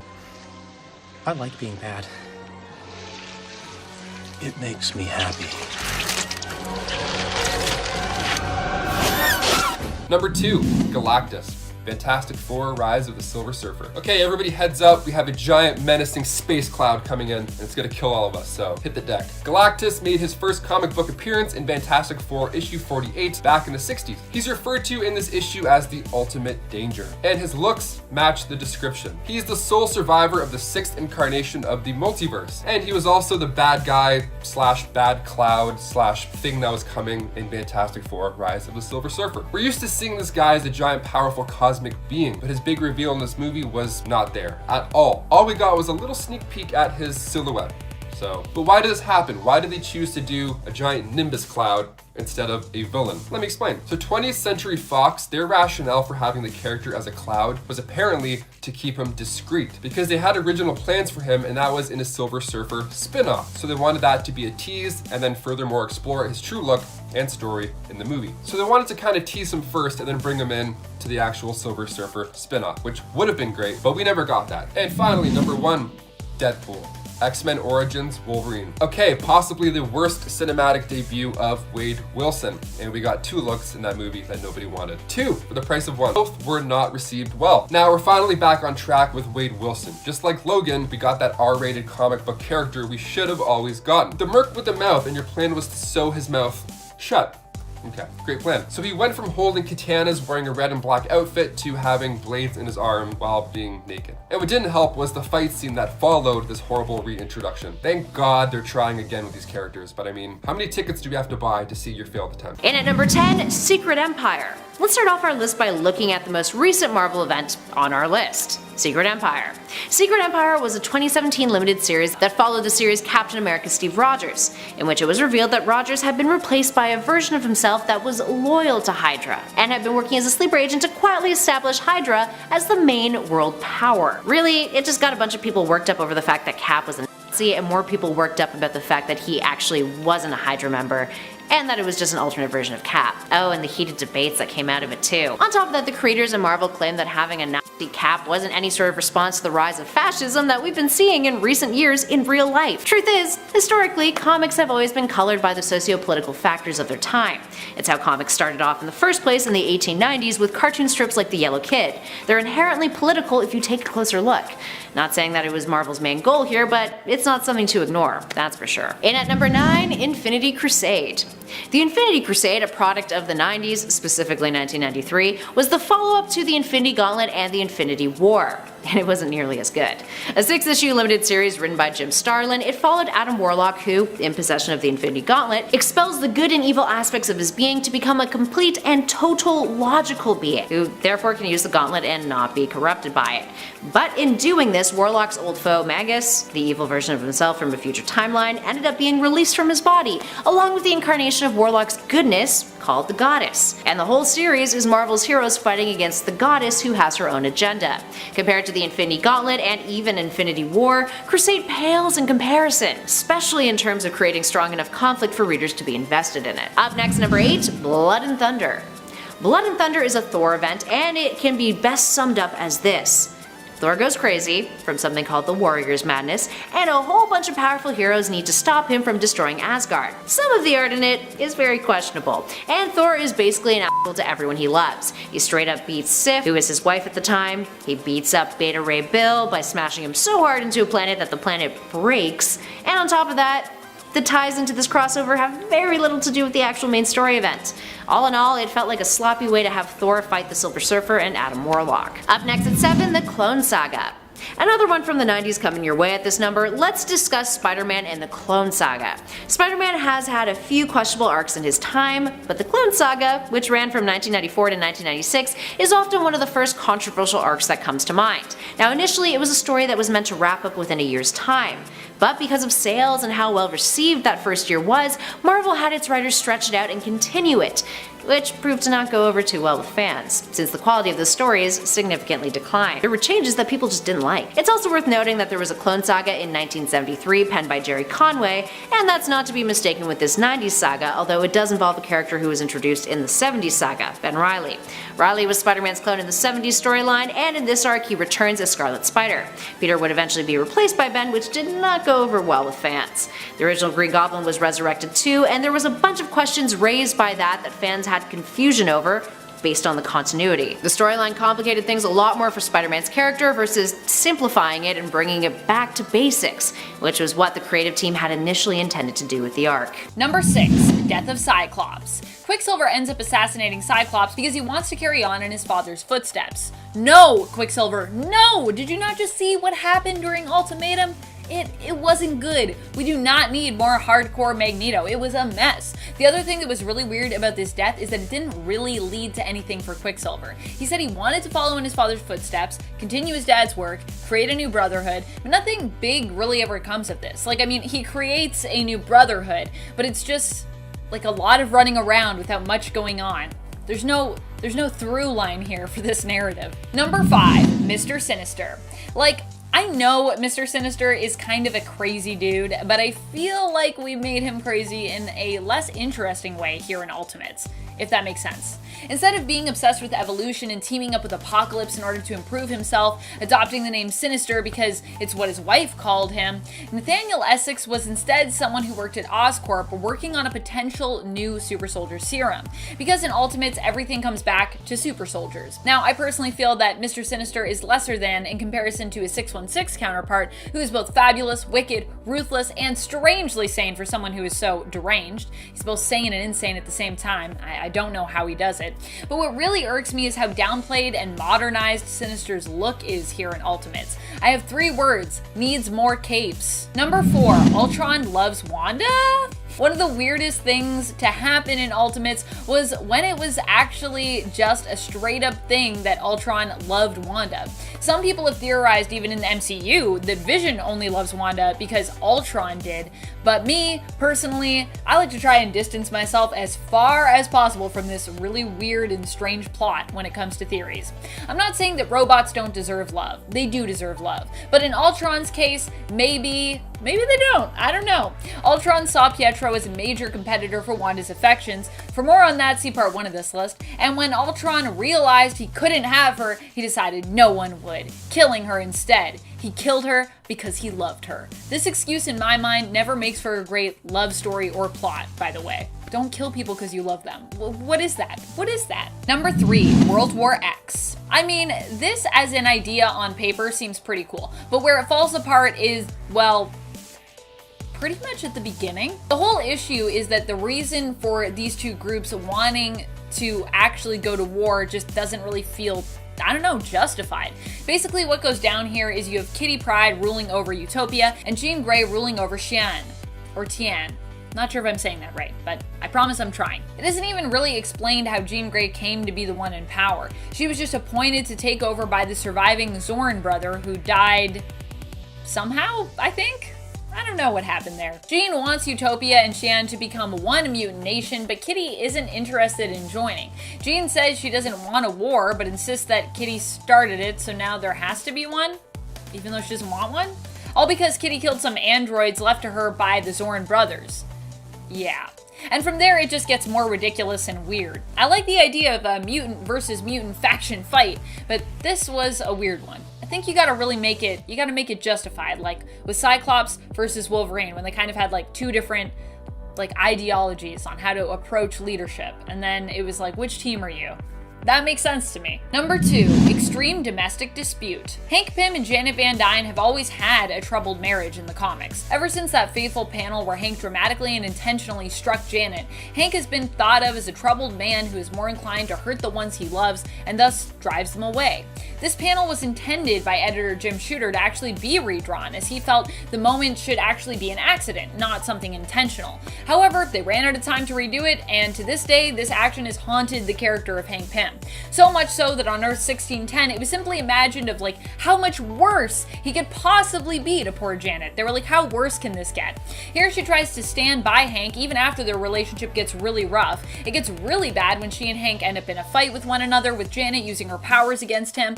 While she is shrunk down, Hank then sends his army of ants after her, almost killing Janet as she goes into anaphylactic shock from all the ant stings and bites. It's just terrible. Number 1, blood and gore. Another issue that people had with the Ultimate Universe, just all the blood and gore that we saw here. And more specifically, all the needless blood and gore. The Ultimate Universe took violence to a new level, and while I'm actually a fan of a gory scene when it holds meaning, many felt that much of what we saw was gratuitous. It was there for the shock factor. Number 10, Marvel Zombies. I wouldn't say I hate Marvel Zombies by any means, but it is a world that I'm often reluctant to visit. And yet, here I go, talking about it again. Thank you so much for this, Ultimates. Thank you. I love talking about Marvel Zombies. The alternate universe of Marvel Zombies was actually introduced in the Ultimate line. We learned of this alternate reality when the Fantastic Four of 1610 would be forced into a confrontation with the reality-hopping zombie versions of themselves from Earth Z, aka 2149, who first appeared in Ultimate Fantastic Four in issue 21. Marvel Zombies is a pretty cool idea for an alternate Marvel world, to be honest, especially in the early 2000s when zombies were all the rage with the success of both The Walking Dead and Shaun of the Dead. Honestly, I really love Shaun of the Dead. I think it's one of my favorite movies. However, Marvel Zombies has also now been done to death, or undeath if you will. Often I've found zombie stories suffer from feeling the need to use excessive gore in order to sell us. Like sometimes happens with the Ultimates. There are times when it feels as though it's just all about shocking the readers. And I don't mind being shocked, but I like being shocked when it's like for a purpose, not just being shocked because be shocked by comics, you know what I mean? Number 9, Jean Grey and Wolverine's son? I gotta say, I don't mind Jean Grey becoming a villain in stories, but there are some strange things that go on with her character in terms of motivations on Earth 1610 that do bother me. A big one being the flirty moments that we see between her and Wolverine's son, Jimmy Hudson. For those who aren't aware, Jimmy was the son of Wolverine who was raised by a war buddy of Logan's and his family. Jimmy wouldn't learn until he was older of his true heritage and the fact that he was Logan's biological son. On Earth 1610, Jean Grey spent some time initially dating Wolverine before she ended up with Cyclops, and of course before Wolverine died. Cyclops actually also later dies.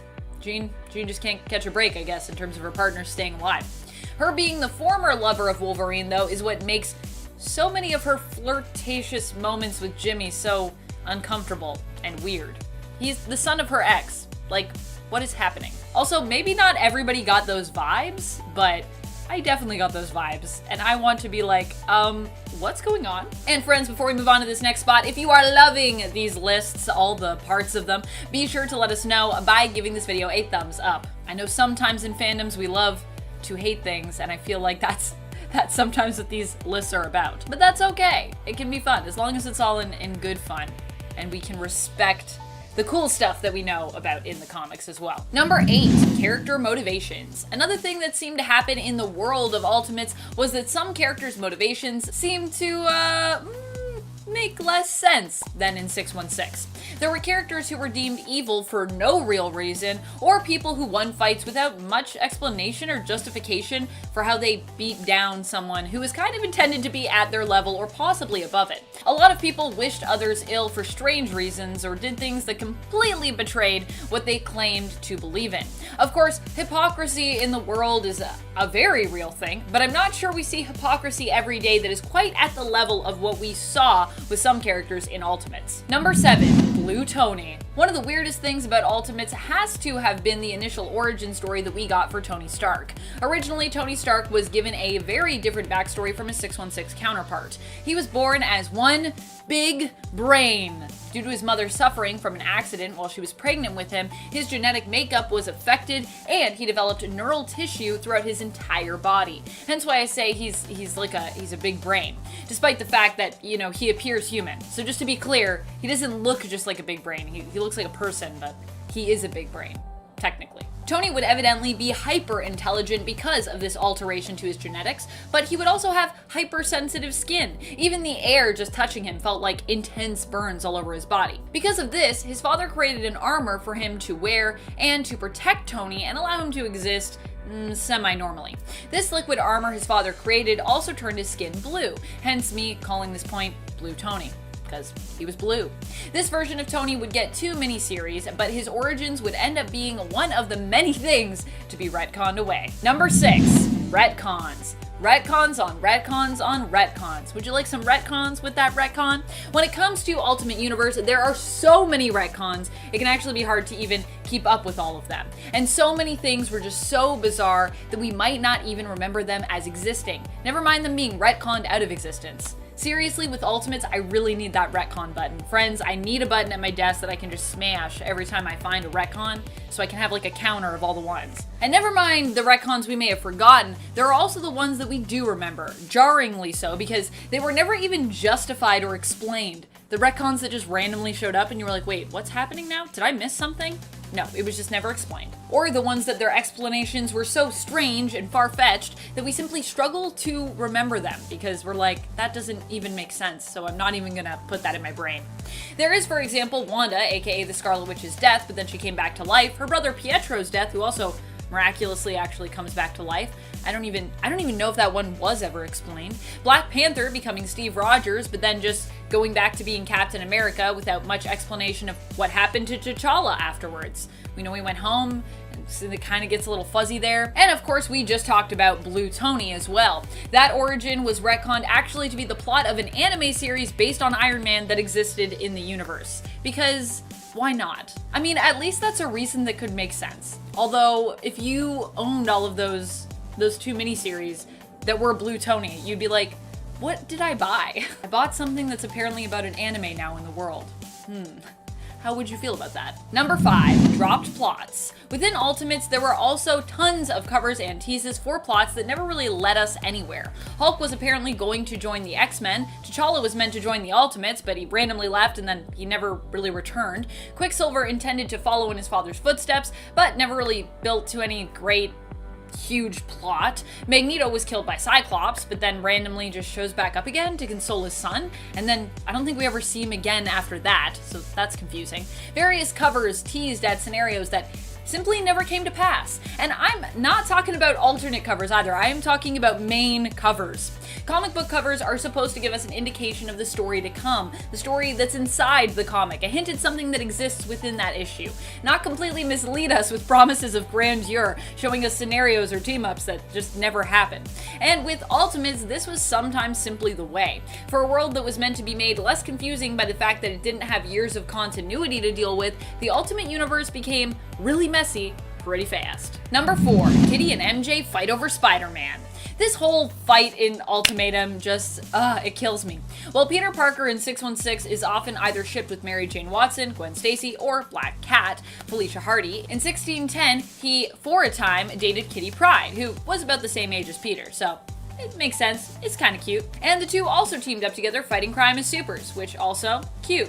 However, Kitty and Peter wouldn't end up staying together, and eventually they would break up, and he'd end up more predictably with MJ. Despite the fact that Kitty and Peter ended things pretty amicably, we see Kitty and MJ arguing over who loves Peter more during Ultimatum.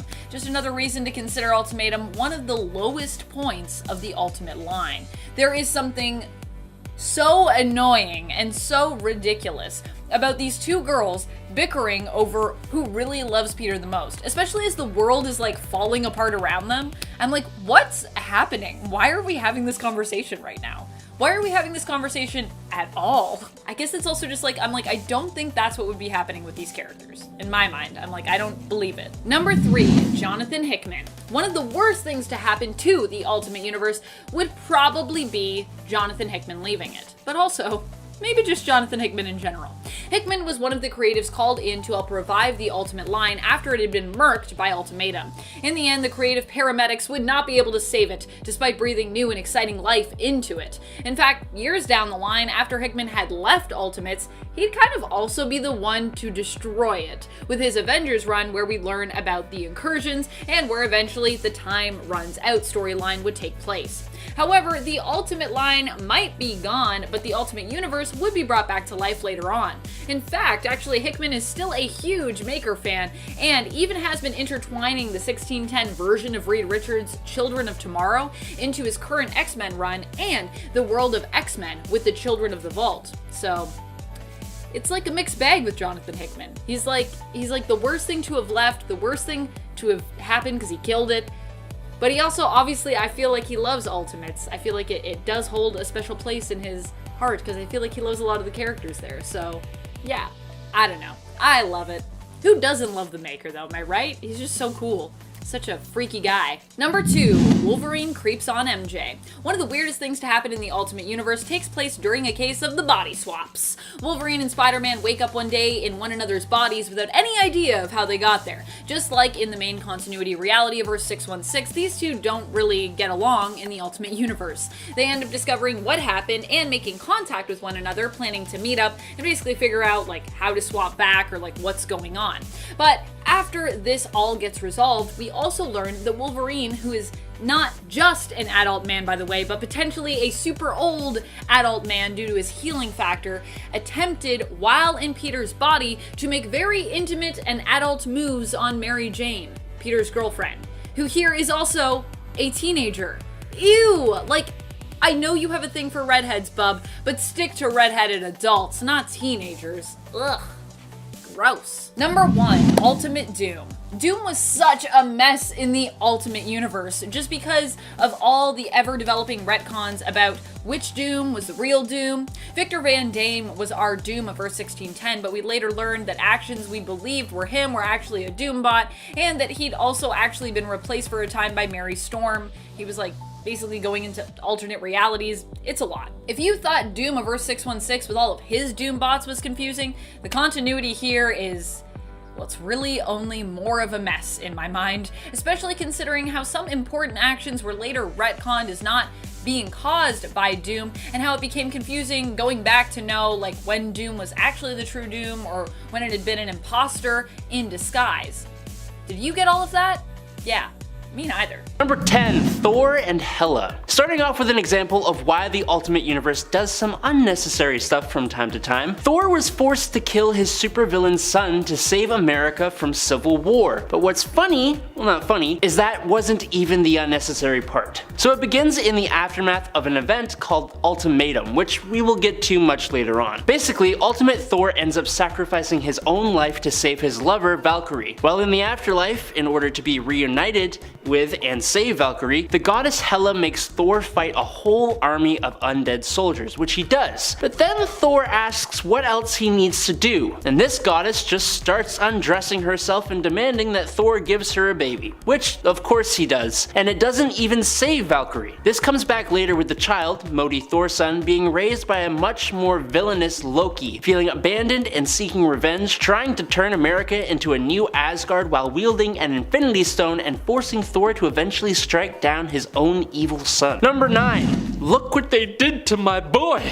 Almost everyone loves Deadpool. Weirdly, even some moms love Deadpool. So when the gritty, realistic, mature Ultimate Universe was going to bring the character in, you'd expect it to be a match made in heaven. No! I blame this version of the character for the monstrosity we got 3 years later in 2009's X-Men Origins Wolverine. The Ultimate Marvel version of Deadpool was a sergeant in the military named Wadey Wilson. He's grim, he's angry, he's way too serious, and he also is an incredibly racist mutant hater. Oh, he was also a cyborg with incredible strength, he retained his signature healing factor, and instead of just being disfigured, he had no skin at all. And he's missing part of his skull, so his head is instead encased in a clear plastic case for everyone to see. Deadpool leads the Reavers, who are also racist, in trying to kill prominent mutants. Thankfully, Ultimate Deadpool was taken off the board by the 616 Deadpool in Deadpool Kills Deadpool in 2013. Number 8.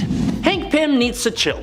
Hank Pym has not really ever been that great of a dude. He has multiple untreated mental disorders and crazy insecurities that have caused him to do multiple not so great things in his time in the regular universe. But of course, everything in the Ultimate Universe gets ramped up a bit. Pym got involved in a very heated argument with his wife, Janet Van Dyne, over her friendship with Captain America. In Ultimates issue number 6, things start to get physical until the Wasp shrinks down to her smaller size to get away from her husband. Unfortunately, the terribly insecure Hank cornered her and sprayed her wasp-sized self with bug spray. She hid under a desk to catch her breath after inhaling the toxic fumes, while her husband just kept on with the emotional bombardment. But he didn't stop there. He then sent an army of ants after her until he realized what he was doing to his own wife. This stuff kind of boils my blood just a little bit. The fight resulted in Janet's very near death, her hospitalization, and his expulsion from the Ultimates. Number 7. Making the Maker. The Fantastic Four in the Ultimate Universe remained relatively the same, at least in their family dynamics. Their backstory was slightly modified, but overall the four main heroes lived as you'd expect, until it all went Marvel Ultimate-y. First off, Sue Storm and Reed Richards lost a child together, but then Reed Richards proposed to Susan Storm and she rejected his proposal. Just like that, the Fantastic Four was no more, but that's not the end.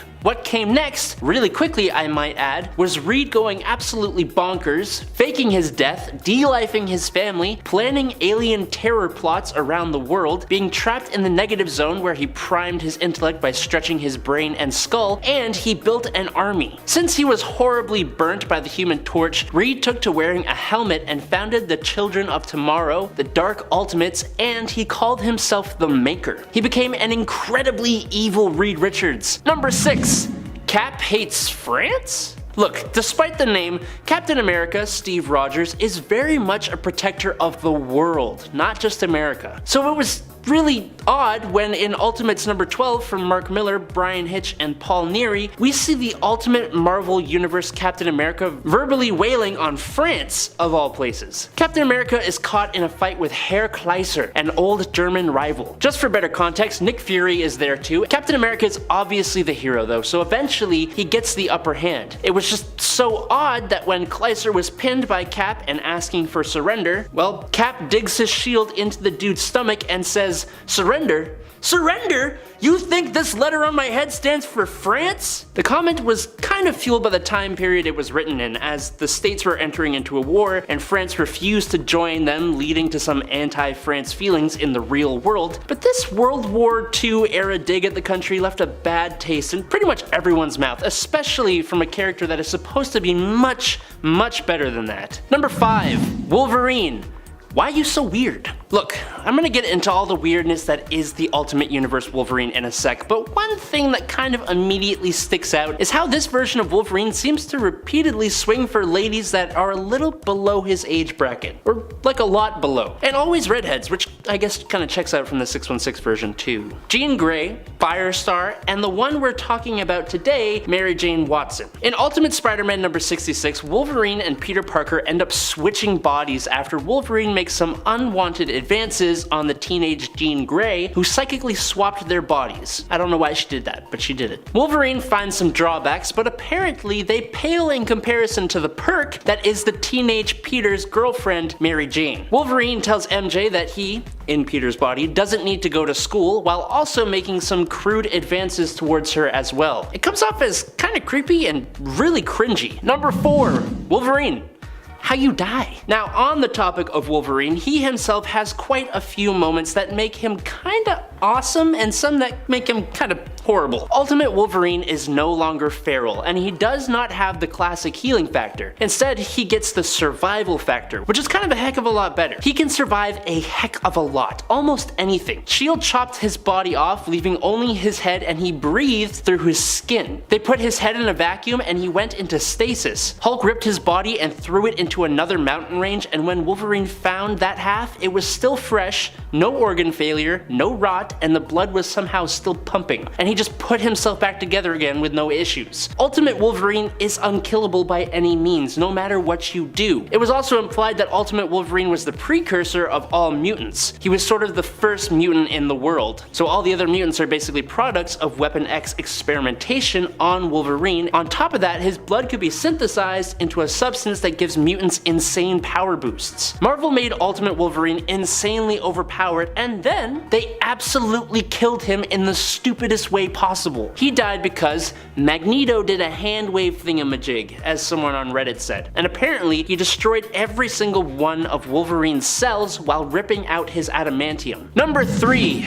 Is this Game of Thrones? If you haven't noticed by some of the previous points, Marvel did a lot of unnecessary sexualizing of the Ultimate Universe. And to just push it a bit further into unnecessary odd choices made by Marvel for this universe, they included the incestuous relationship between the characters of Scarlet Witch and Quicksilver. Somehow it actually feels worse than the one in Game of Thrones, maybe just because it was extremely shocking and the two characters never had anything even similar to this in the 616 continuity. Fans wondered whether it was really necessary for Mark Miller to pair the two characters together and questioned whether the twist added anything new to the story at all. Answer: it didn't. Probably the biggest issue with this revelation is that now the characters can't so much as look at each other without fans accusing the writers of returning to the incest plot from the Ultimate X-Men. Number 2. Blob.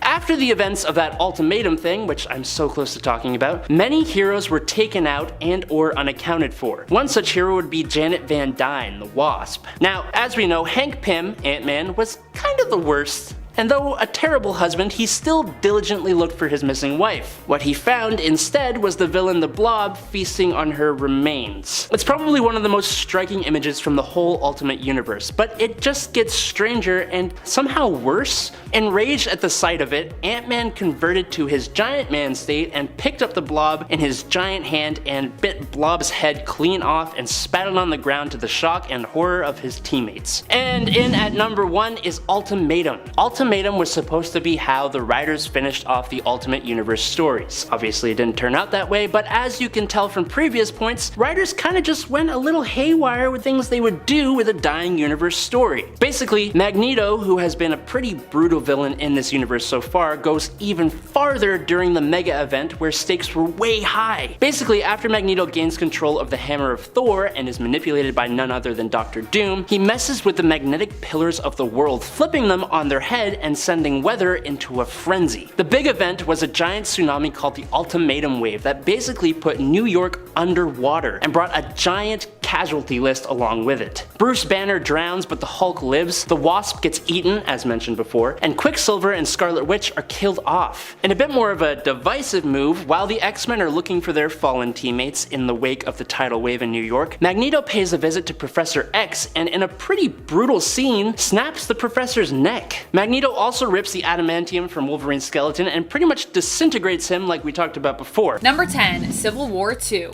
I mean, why did this fight even happen again? Because Carol believed in future vision? But Tony, well, he doesn't like future vision. What is happening? What is this story? Whereas with the first Civil War, where the feud was all about whether or not superheroes should be registered government officials, which had two clear sides that each had their own merits, here we're arguing about something that no one really cares about. Well, Except for Carol and Tony, that is, I guess. Captain Marvel believed in the Inhuman Ulysses' visions, and believed that they could actually be used, like in Minority Report, to prevent crime and destruction from happening before it took place. However, Iron Man argued that trusting these visions was dangerous, as it was possible that they were not guaranteed to happen. Overall, a lot of people got hurt, some even died, but we never really resolved the issue. The main takeaway was that Iron Man had been experimenting on himself and was now kind of part tech, and that Carol became a huge jerk. Thanks, Civil War II. Number 9, Clone Saga. There are a lot of things that I love about the Clone Saga, like all of the fantastic spider clones, but there are also some things that really bother me about it. Like the fact that readers potentially believed they were reading a Spider-Man Peter Parker story, only to later find out, dun dun dun, that it was actually a clone. What? I mean, you might have been one of the few people being like, no, I don't believe any of this. That's actually Peter Parker. This other Ben Reilly character, he's the clone, but yeah. The whole bait and switch here is the thing that just really gets me. That and the fact that there were so many insane tie-ins which make the Clone Saga confusing to read and follow up with, even in retrospect throughout issues. Never mind if you happen to be collecting the issues across all the series at the time of that event. Even the modern day recollections of Clone Saga are a mess. Number 8, Spider-Man's domestic dispute. So, this wasn't so much a dispute, I guess, as an accident, but it still seems weird to me that other characters have their lives completely destroyed because of something like this, and yet for Spider-Man, we never really held him accountable or really talked about it. It's like a weird double standard because I guess of how popular Peter Parker is. During the Clone Saga, there was a moment where Spider-Man accidentally hit Mary Jane without knowing that she was kind of like right by him. Except that Peter is insanely strong, sent her flying, and well, she was also pregnant at the time. I know Peter felt awful about this, but it's a little strange that not many other fans seem to echo Spider-Man's own disappointment in himself there, especially considering that Hank Pym once hit Janet and as a result was basically condemned and ostracized by the superhero community. And, you know, I'm sure that Hank also didn't feel good about hitting Janet after either. So it's weird that we're all like, that was bad, but this is like, so strange.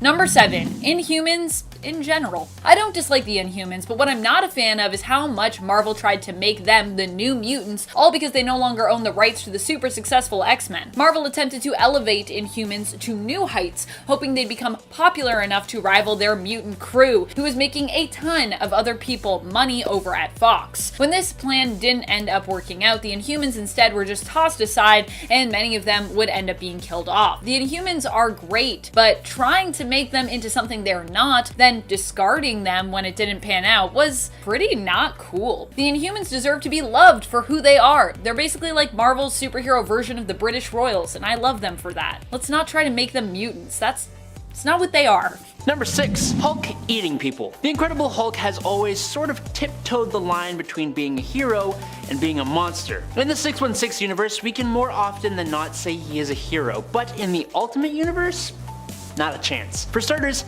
his origin already starts Bruce Banner off on a bad foot. He is made to feel inferior by both his ex and other heroes, which is what spurs him to become the Hulk in order to feel bigger, I guess? Sounds like a supervillain to me. That's because he basically is. After he transforms, he goes on a rampage through New York, taking out more than 800 people and even eating some of them. Sure, the idea haunts Bruce, which we learn in the Ultimate Hulk solo comic as he recounts the feeling of eating a person, but there isn't really a redemption here. Also, what the hell is up with the whole Freddie Prinze Jr. thing? It's hilarious, but what?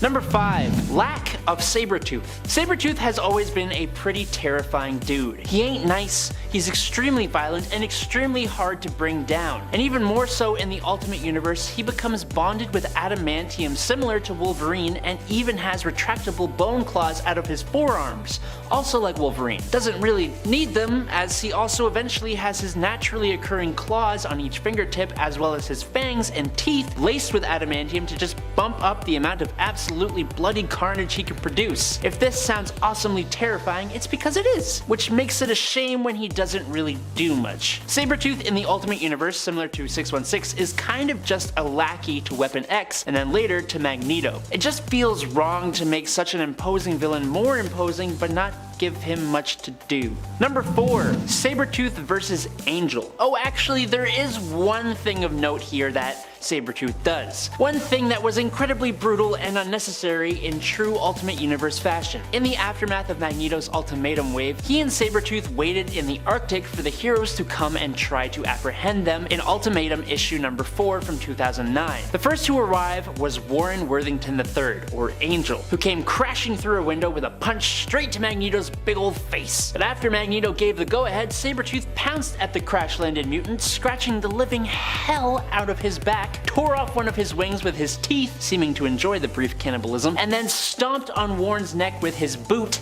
taking out the mutant in another of the Ultimate Universe's unceremonious dispatching of a fan-loved character. Thanks, Ultimate Universe! Thank you so much. Number 3. Dormammu and Doctor Strange. Speaking of unceremonious dispatching, Angel wasn't the only hero to meet his end in issue number 4 of Ultimatum. Right at the beginning of the comic, it seems that the Hulk's rampaging has led to Doctor Strange's Sanctum Sanctorum, and he begins just smashing everything, including magical items, which results in a blinding flash of light. Next thing we know, the dread Dormammu is free from the dark dimension and is in magical conflict with Doctor Strange. But Dormammu seems more than confident that he won't be defeated by the Sorcerer. It takes merely a few pages before Dormammu uses the Sorcerer Supreme's own sash, belt, cloak thingy, constricting it around Strange's body so tightly that it explodes his head in an extremely grotesque couple of panels that I'm not sure we're even allowed to show. Just like that, the normally extremely powerful Dr. Stephen Strange is out of the picture. Number 2. Hawkeye's family tragedy. Say what you will about the ultimate version of Clint Barton. He is much less heroic than his 616 counterpart,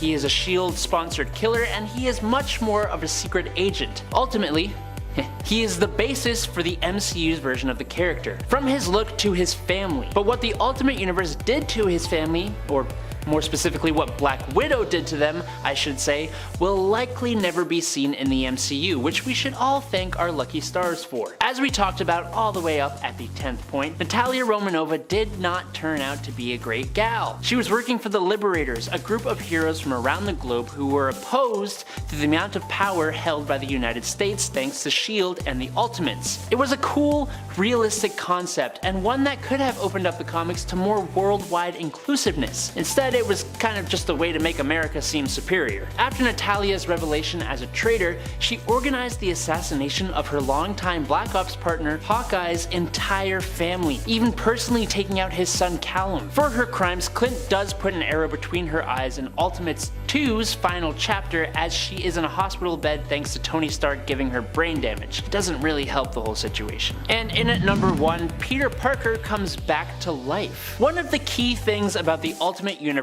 was supposed to be its realism, or at least its realism in a universe full of superheroes, sorcerers, gods, and monsters. One of the aspects of said realism was the fact that death would be permanent, which is about as real as you can get. The only problem was that didn't seem to last. One of the best things about the Ultimate Universe was Ultimate Spider-Man. It's regarded as not only the best thing out of that universe, but one of the best Spider-Man stories ever told. His eventual death after saving many people in Ultimatum, taking a bullet for Captain America, and then fighting and defeating Norman Osborn and the Six was equally as amazing, if not tragic and emotional. It also paved the way for another one of the Ultimate Universe's best, Miles Morales. So in order to make that amazing story and all the emotional weight it had going for it mean absolutely nothing, what do you know? Peter Parker wakes up in some underground laboratory, seemingly revived. Yay! Number 10. Hank Pym's secret daughter. Nadia Van Dyne is Hank's daughter, who we didn't know existed until 2016. She was introduced in a free comic book day issue about Civil War II. Now, of course, I like Nadia Van Dyne as a character, don't get me wrong, but her being added in retroactively as Hank's lost daughter was something that I felt like was a bit much. When we learned of Nadia's backstory, we learned that she was the daughter of Hank Pym and his first wife, Maria Travoia. Maria was kidnapped during her and Hank's honeymoon and killed. Nadia ended up being raised in Russia, trained in the Red Room. Eventually she escaped after learning of who her parents really were. By the time she got back to America though to see her father, Nadia learned of his sacrifice to save the world from Ultron and his death as a result. She decided to seek out her stepmother Janet Van Dyne and became close enough to her that she felt compelled to change her own last name to Van Dyne, because that's not confusing at all. She's Hank's daughter, she's not at all related to Janet, and yet she has her last name. Number 9. Falcon's X gene. Remember that time Falcon was revealed to be a mutant and then we explained that origin away with, a faulty sentinel? If you don't, let me explain. In issue 174 of Captain America, we see Professor X meeting Falcon and Cap. Charles implied Falcon's connection to his bird seemed telepathic, and that Falcon's telepathic abilities may be mutant in origin. Falcon himself took this suggestion to heart and even considered what it might mean for him to be a mutant, pondering on his strong, seemingly psychic link to his bird Redwing. He then encountered a sentinel who identified him as a mutant, and so he was a mutant for a time. This was established, and this wouldn't really be revisited or retouched till 2001, where the idea of Falcon being a mutant was tossed in the trash and explained away as a sentinel simply malfunctioning. Wah wah wah.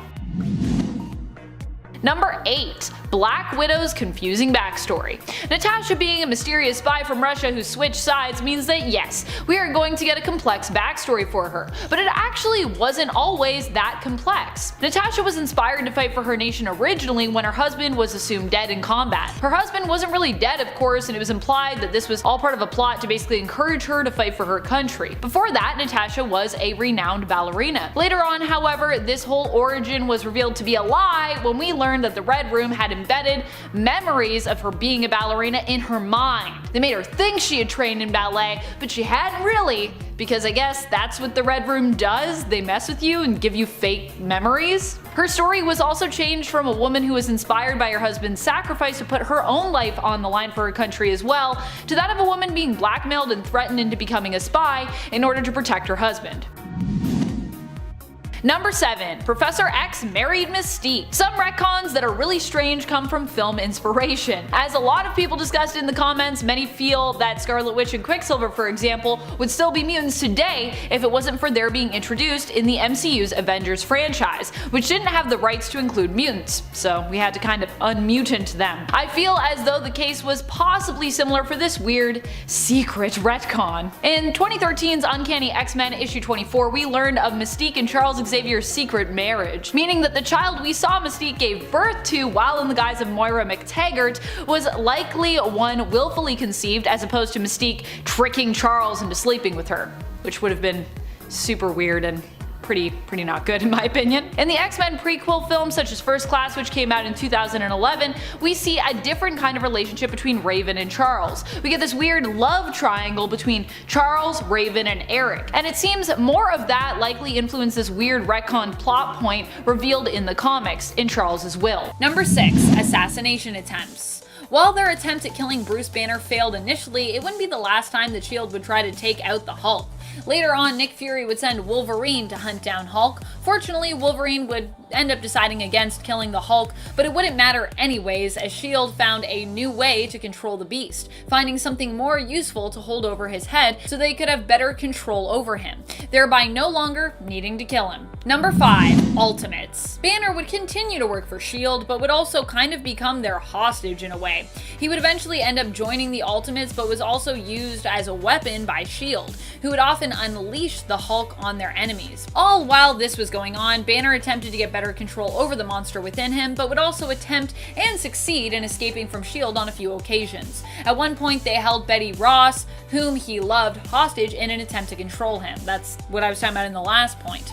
Hulk was never really a willing member of the Ultimates, to be clear, but instead was made to be an ally of theirs against his will, whereas Bruce Banner was like an ally of the Ultimates initially because he was a scientist, until he had this whole Hulk thing going on. And like I said, not only was Hulk used as an unwilling ally of the Ultimates, but S.H.I.E.L.D. would also use him as a direct weapon, putting him in a pod and shooting him out like a missile in the direction of their enemies. Number 4. Adamantium. Adamantium is Hulk's weakness, except when it's not. Adamantium is one of the few materials strong and sharp enough to break Ultimate Hulk's skin, but it doesn't always succeed in hurting him. The Hulk, like in 616, can become stronger the more angry he gets, so we have seen instances in the Ultimate Universe where he was simply too mad to actually be able to get harmed with adamantium. At one point they try to puncture his skin with an adamantium needle, but Hulk's skin is so tough at that time because of how furious he is that he just breaks it. Number 3. Killed Spider-Man's parents? Spider-Man's parents were killed by the Hulk? No. not really. But it was definitely made to seem that way in Ultimate Origins. In issue number 4, we see Bruce as the Hulk losing control and destroying his lab. This is implied to be his first transformation and taste of that loss of control. Richard Parker also happened to be working in the lab that day. His wife Mary came to pick him up with their infant son Peter in tow. I guess she couldn't get a sitter or something like that. Richard, in fact, is in the lab when it explodes and comes crashing down around him, and we see Mary get struck by a steel beam as it flies out from the explosion. It seems to be heavily implied that the two of them die here, although that completely contradicts everything that has already been established about their deaths and about Peter's childhood, which we know from Ultimate Spider-Man. And I think, oddly enough, I think this issue is Bendis, and I believe all of that is also Bendis, so I don't know what's happening here. It's like Bendis contradicting himself. Now, for this whole event to have actually happened with the Parkers, it's more likely that they were just very badly wounded in this explosion, despite the fact that it looks like they are both quite dead here. It's actually little Peter who manages to reverse the transformation, helping Hulk to calm down and turn back into Bruce here, only for him to get beaten down by Nick Fury, who is evidently none too pleased with his lead scientist. He's like, "What did you do? Don't do that. Now we're going to basically hold you as our prisoner." Number 2, Dark Ultimates. While Hulk has also worked alongside the Ultimates in the past, he also has no real allegiance to the team, especially considering he was often made to join the fray against his will. So it wasn't surprising that when the Maker, aka Ultimate Reed Richards, offered the Hulk a place on his more sinister Dark Ultimates team, that the Hulk readily accepted that. Reed was hoping that the team would help him to win in a final standoff against the Ultimates. Little did any of them know that there was an even greater threat looming that was even bigger than either side could have imagined. A threat that would successfully wipe out their entire universe of Earth 1610. At least temporarily. Number 1, First Hulk. Bruce Banner might be acknowledged as the Hulk even in the Ultimate Universe, but on Earth 1610, he was not the first person to become the Hulk. The first Hulk in the Ultimate Universe was actually Tyrone Cash, aka Leonard Williams. Williams was a professor and scientist who had actually been a mentor to Bruce Banner. He had his own motives for working to create the serum that would turn him into the Hulk, and actually took it before Banner did. Cash would use his brilliant mind to avoid capture for years, and would also operate as a criminal during that time. But eventually he would be apprehended and would end up joining the Ultimate Avengers team, which in this reality is a team more comparable to DC's Suicide Squad than the Avengers of Earth 616. You can check out Tyrone Cash in Ultimate Avengers 2, which is the name of a series, not like issue 2. Just to be clear, there's a lot of numbers in Ultimates. Number 10, Origins. Why not start at the beginning? Let's do it. Ultimate James Howlett first appeared in Ultimate X-Men issue 1 back in 2001. Now his combat days began as a paratrooper for the Canadian Army during World War II. He was part of the invasion of Sicily, and funny enough, that's actually where he met Private Nick Fury and Private Fisk. Now Fisk got hit by a bullet, and then the three of them were all taken away. They were captured, even though James was from a different unit. He was from Canada. He just got roped into it. So that's where they all got put into the Weapon X complex and were under experimentation by Dr. Abraham Cornelius. Now luckily James got out of there. The other two though, they were tested on to become this new Captain America. They were the test subjects of the new serum. But if you want to hear more of that Ultimate side, check out one of our playlists. We explain quite a bit of it. So yeah, in the Ultimates, Nick Fury is a super soldier. How cool is that? But Wolverine got out of there. He didn't want to be part of it. Well, he kind of got out of there. He got really, really close until a stray bullet hit him last second, and then everybody was in shock as he healed himself. So they dragged him right back in and they're like, well, we got to do some tests. What's going on here? So we got this mutant ability down the road, whereas main Wolverine was just born a mutant. So key difference right there. Number 9, Mutant Zero. So Dr. Cornelius was super into this guy, and then during these experiments, because obviously they wanted to pick him apart and see what the hell just happened, during these experiments they discovered this gene that when it's activated gives you superpowers, basically. So he came up with the term for them. He called them mutants, which is a great word, gotta admit. And James Howlett was mutant number 1. Well, actually, Mutant Zero was his term. Now the genome was spread around the planet over time, causing a few more mutants to pop around, just a few of them. And also those scientists who like to experiment on James and others, they got what was coming eventually, because a mutant boy down the road had some Weapon X scientists as parents, and when he found out how they were treating James and others, Well, he took out both of his parents and set James free. Yeah, that little boy was Magneto. The Ultimates are sick. And before we continue on with this list, if you want to go ahead and give this video a thumbs up, that would be really helpful for us. Or if you're feeling good today, maybe you want to hit that subscribe button. I mean, no pressure, but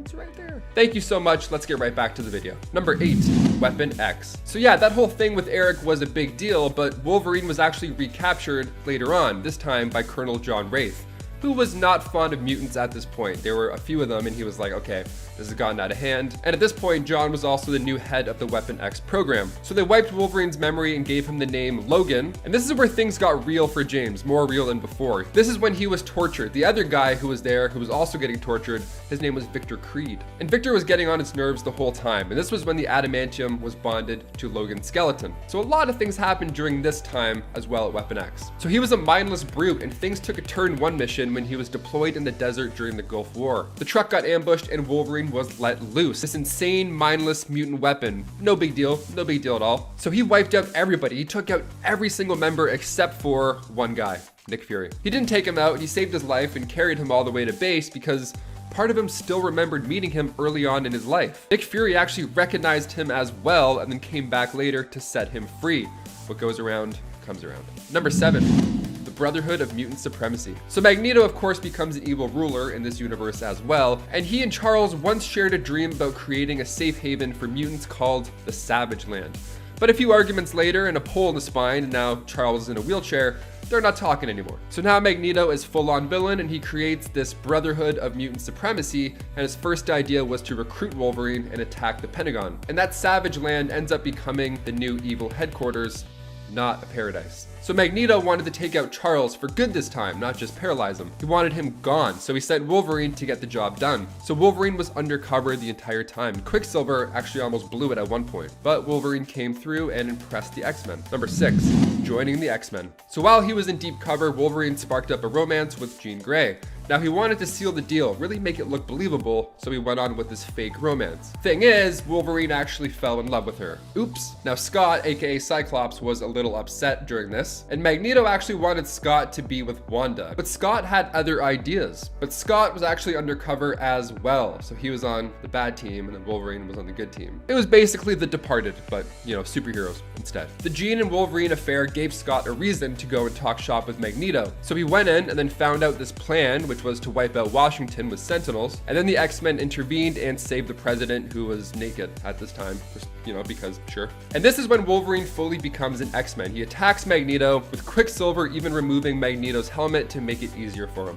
So everybody came around and joined the good team, which is great. And then a page later, Wolverine is now in his new, much cozier home. And their first mission as a new X-Men team with Wolverine was to head back to Weapon X as a team to get some answers. Number 5, jealousy. Now this Wolverine gets pretty jealous as well. He takes things to a new height when he discovers that Jean Grey truly loves Cyclops. So Logan now wasn't a fan of Cyclops. There was this deep rift growing between them. So Charles was like, hey guys, why don't you both go to Savage Land together and work it out? As dudes, couple dudes working it out. You can talk, throw rocks, whatever. They did not work it out. They got into a huge fight, and what happened really was Wolverine let Cyclops fall to his death in order to get Jean back. Cyclops survived because, of course he did, and he exposed Wolverine to the crew, but Cyclops didn't blast him with his visions. No, he just blasted him with words. So he let Wolverine stay on the team, and this whole time Wolverine just sat and felt guilt.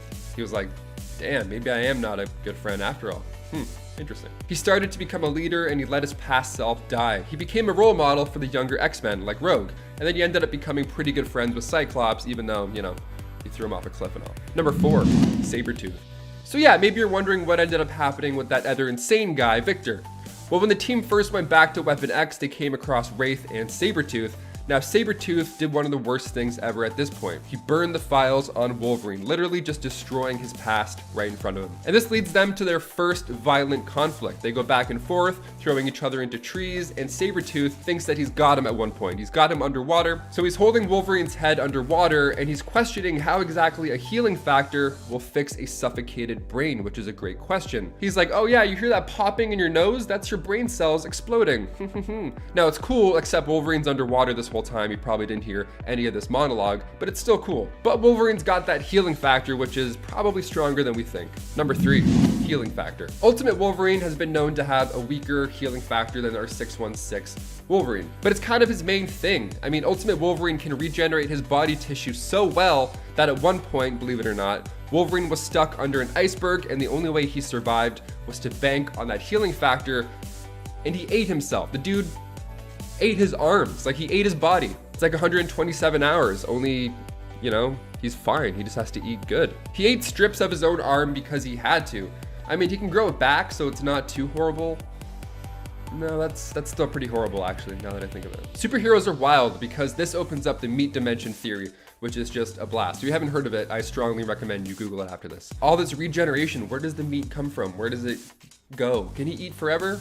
What's going on? Question for you guys, if you could regenerate your cells and you were stuck, would you do it? Would you eat yourself? Let us know in the comments. That's a weird thing. Let us know in the comments though. I'm still curious. Number 2, adaptable. In Ultimate Wolverine vs. Hulk, it was said that Wolverine's power might be the survival ability. It's like his main thing.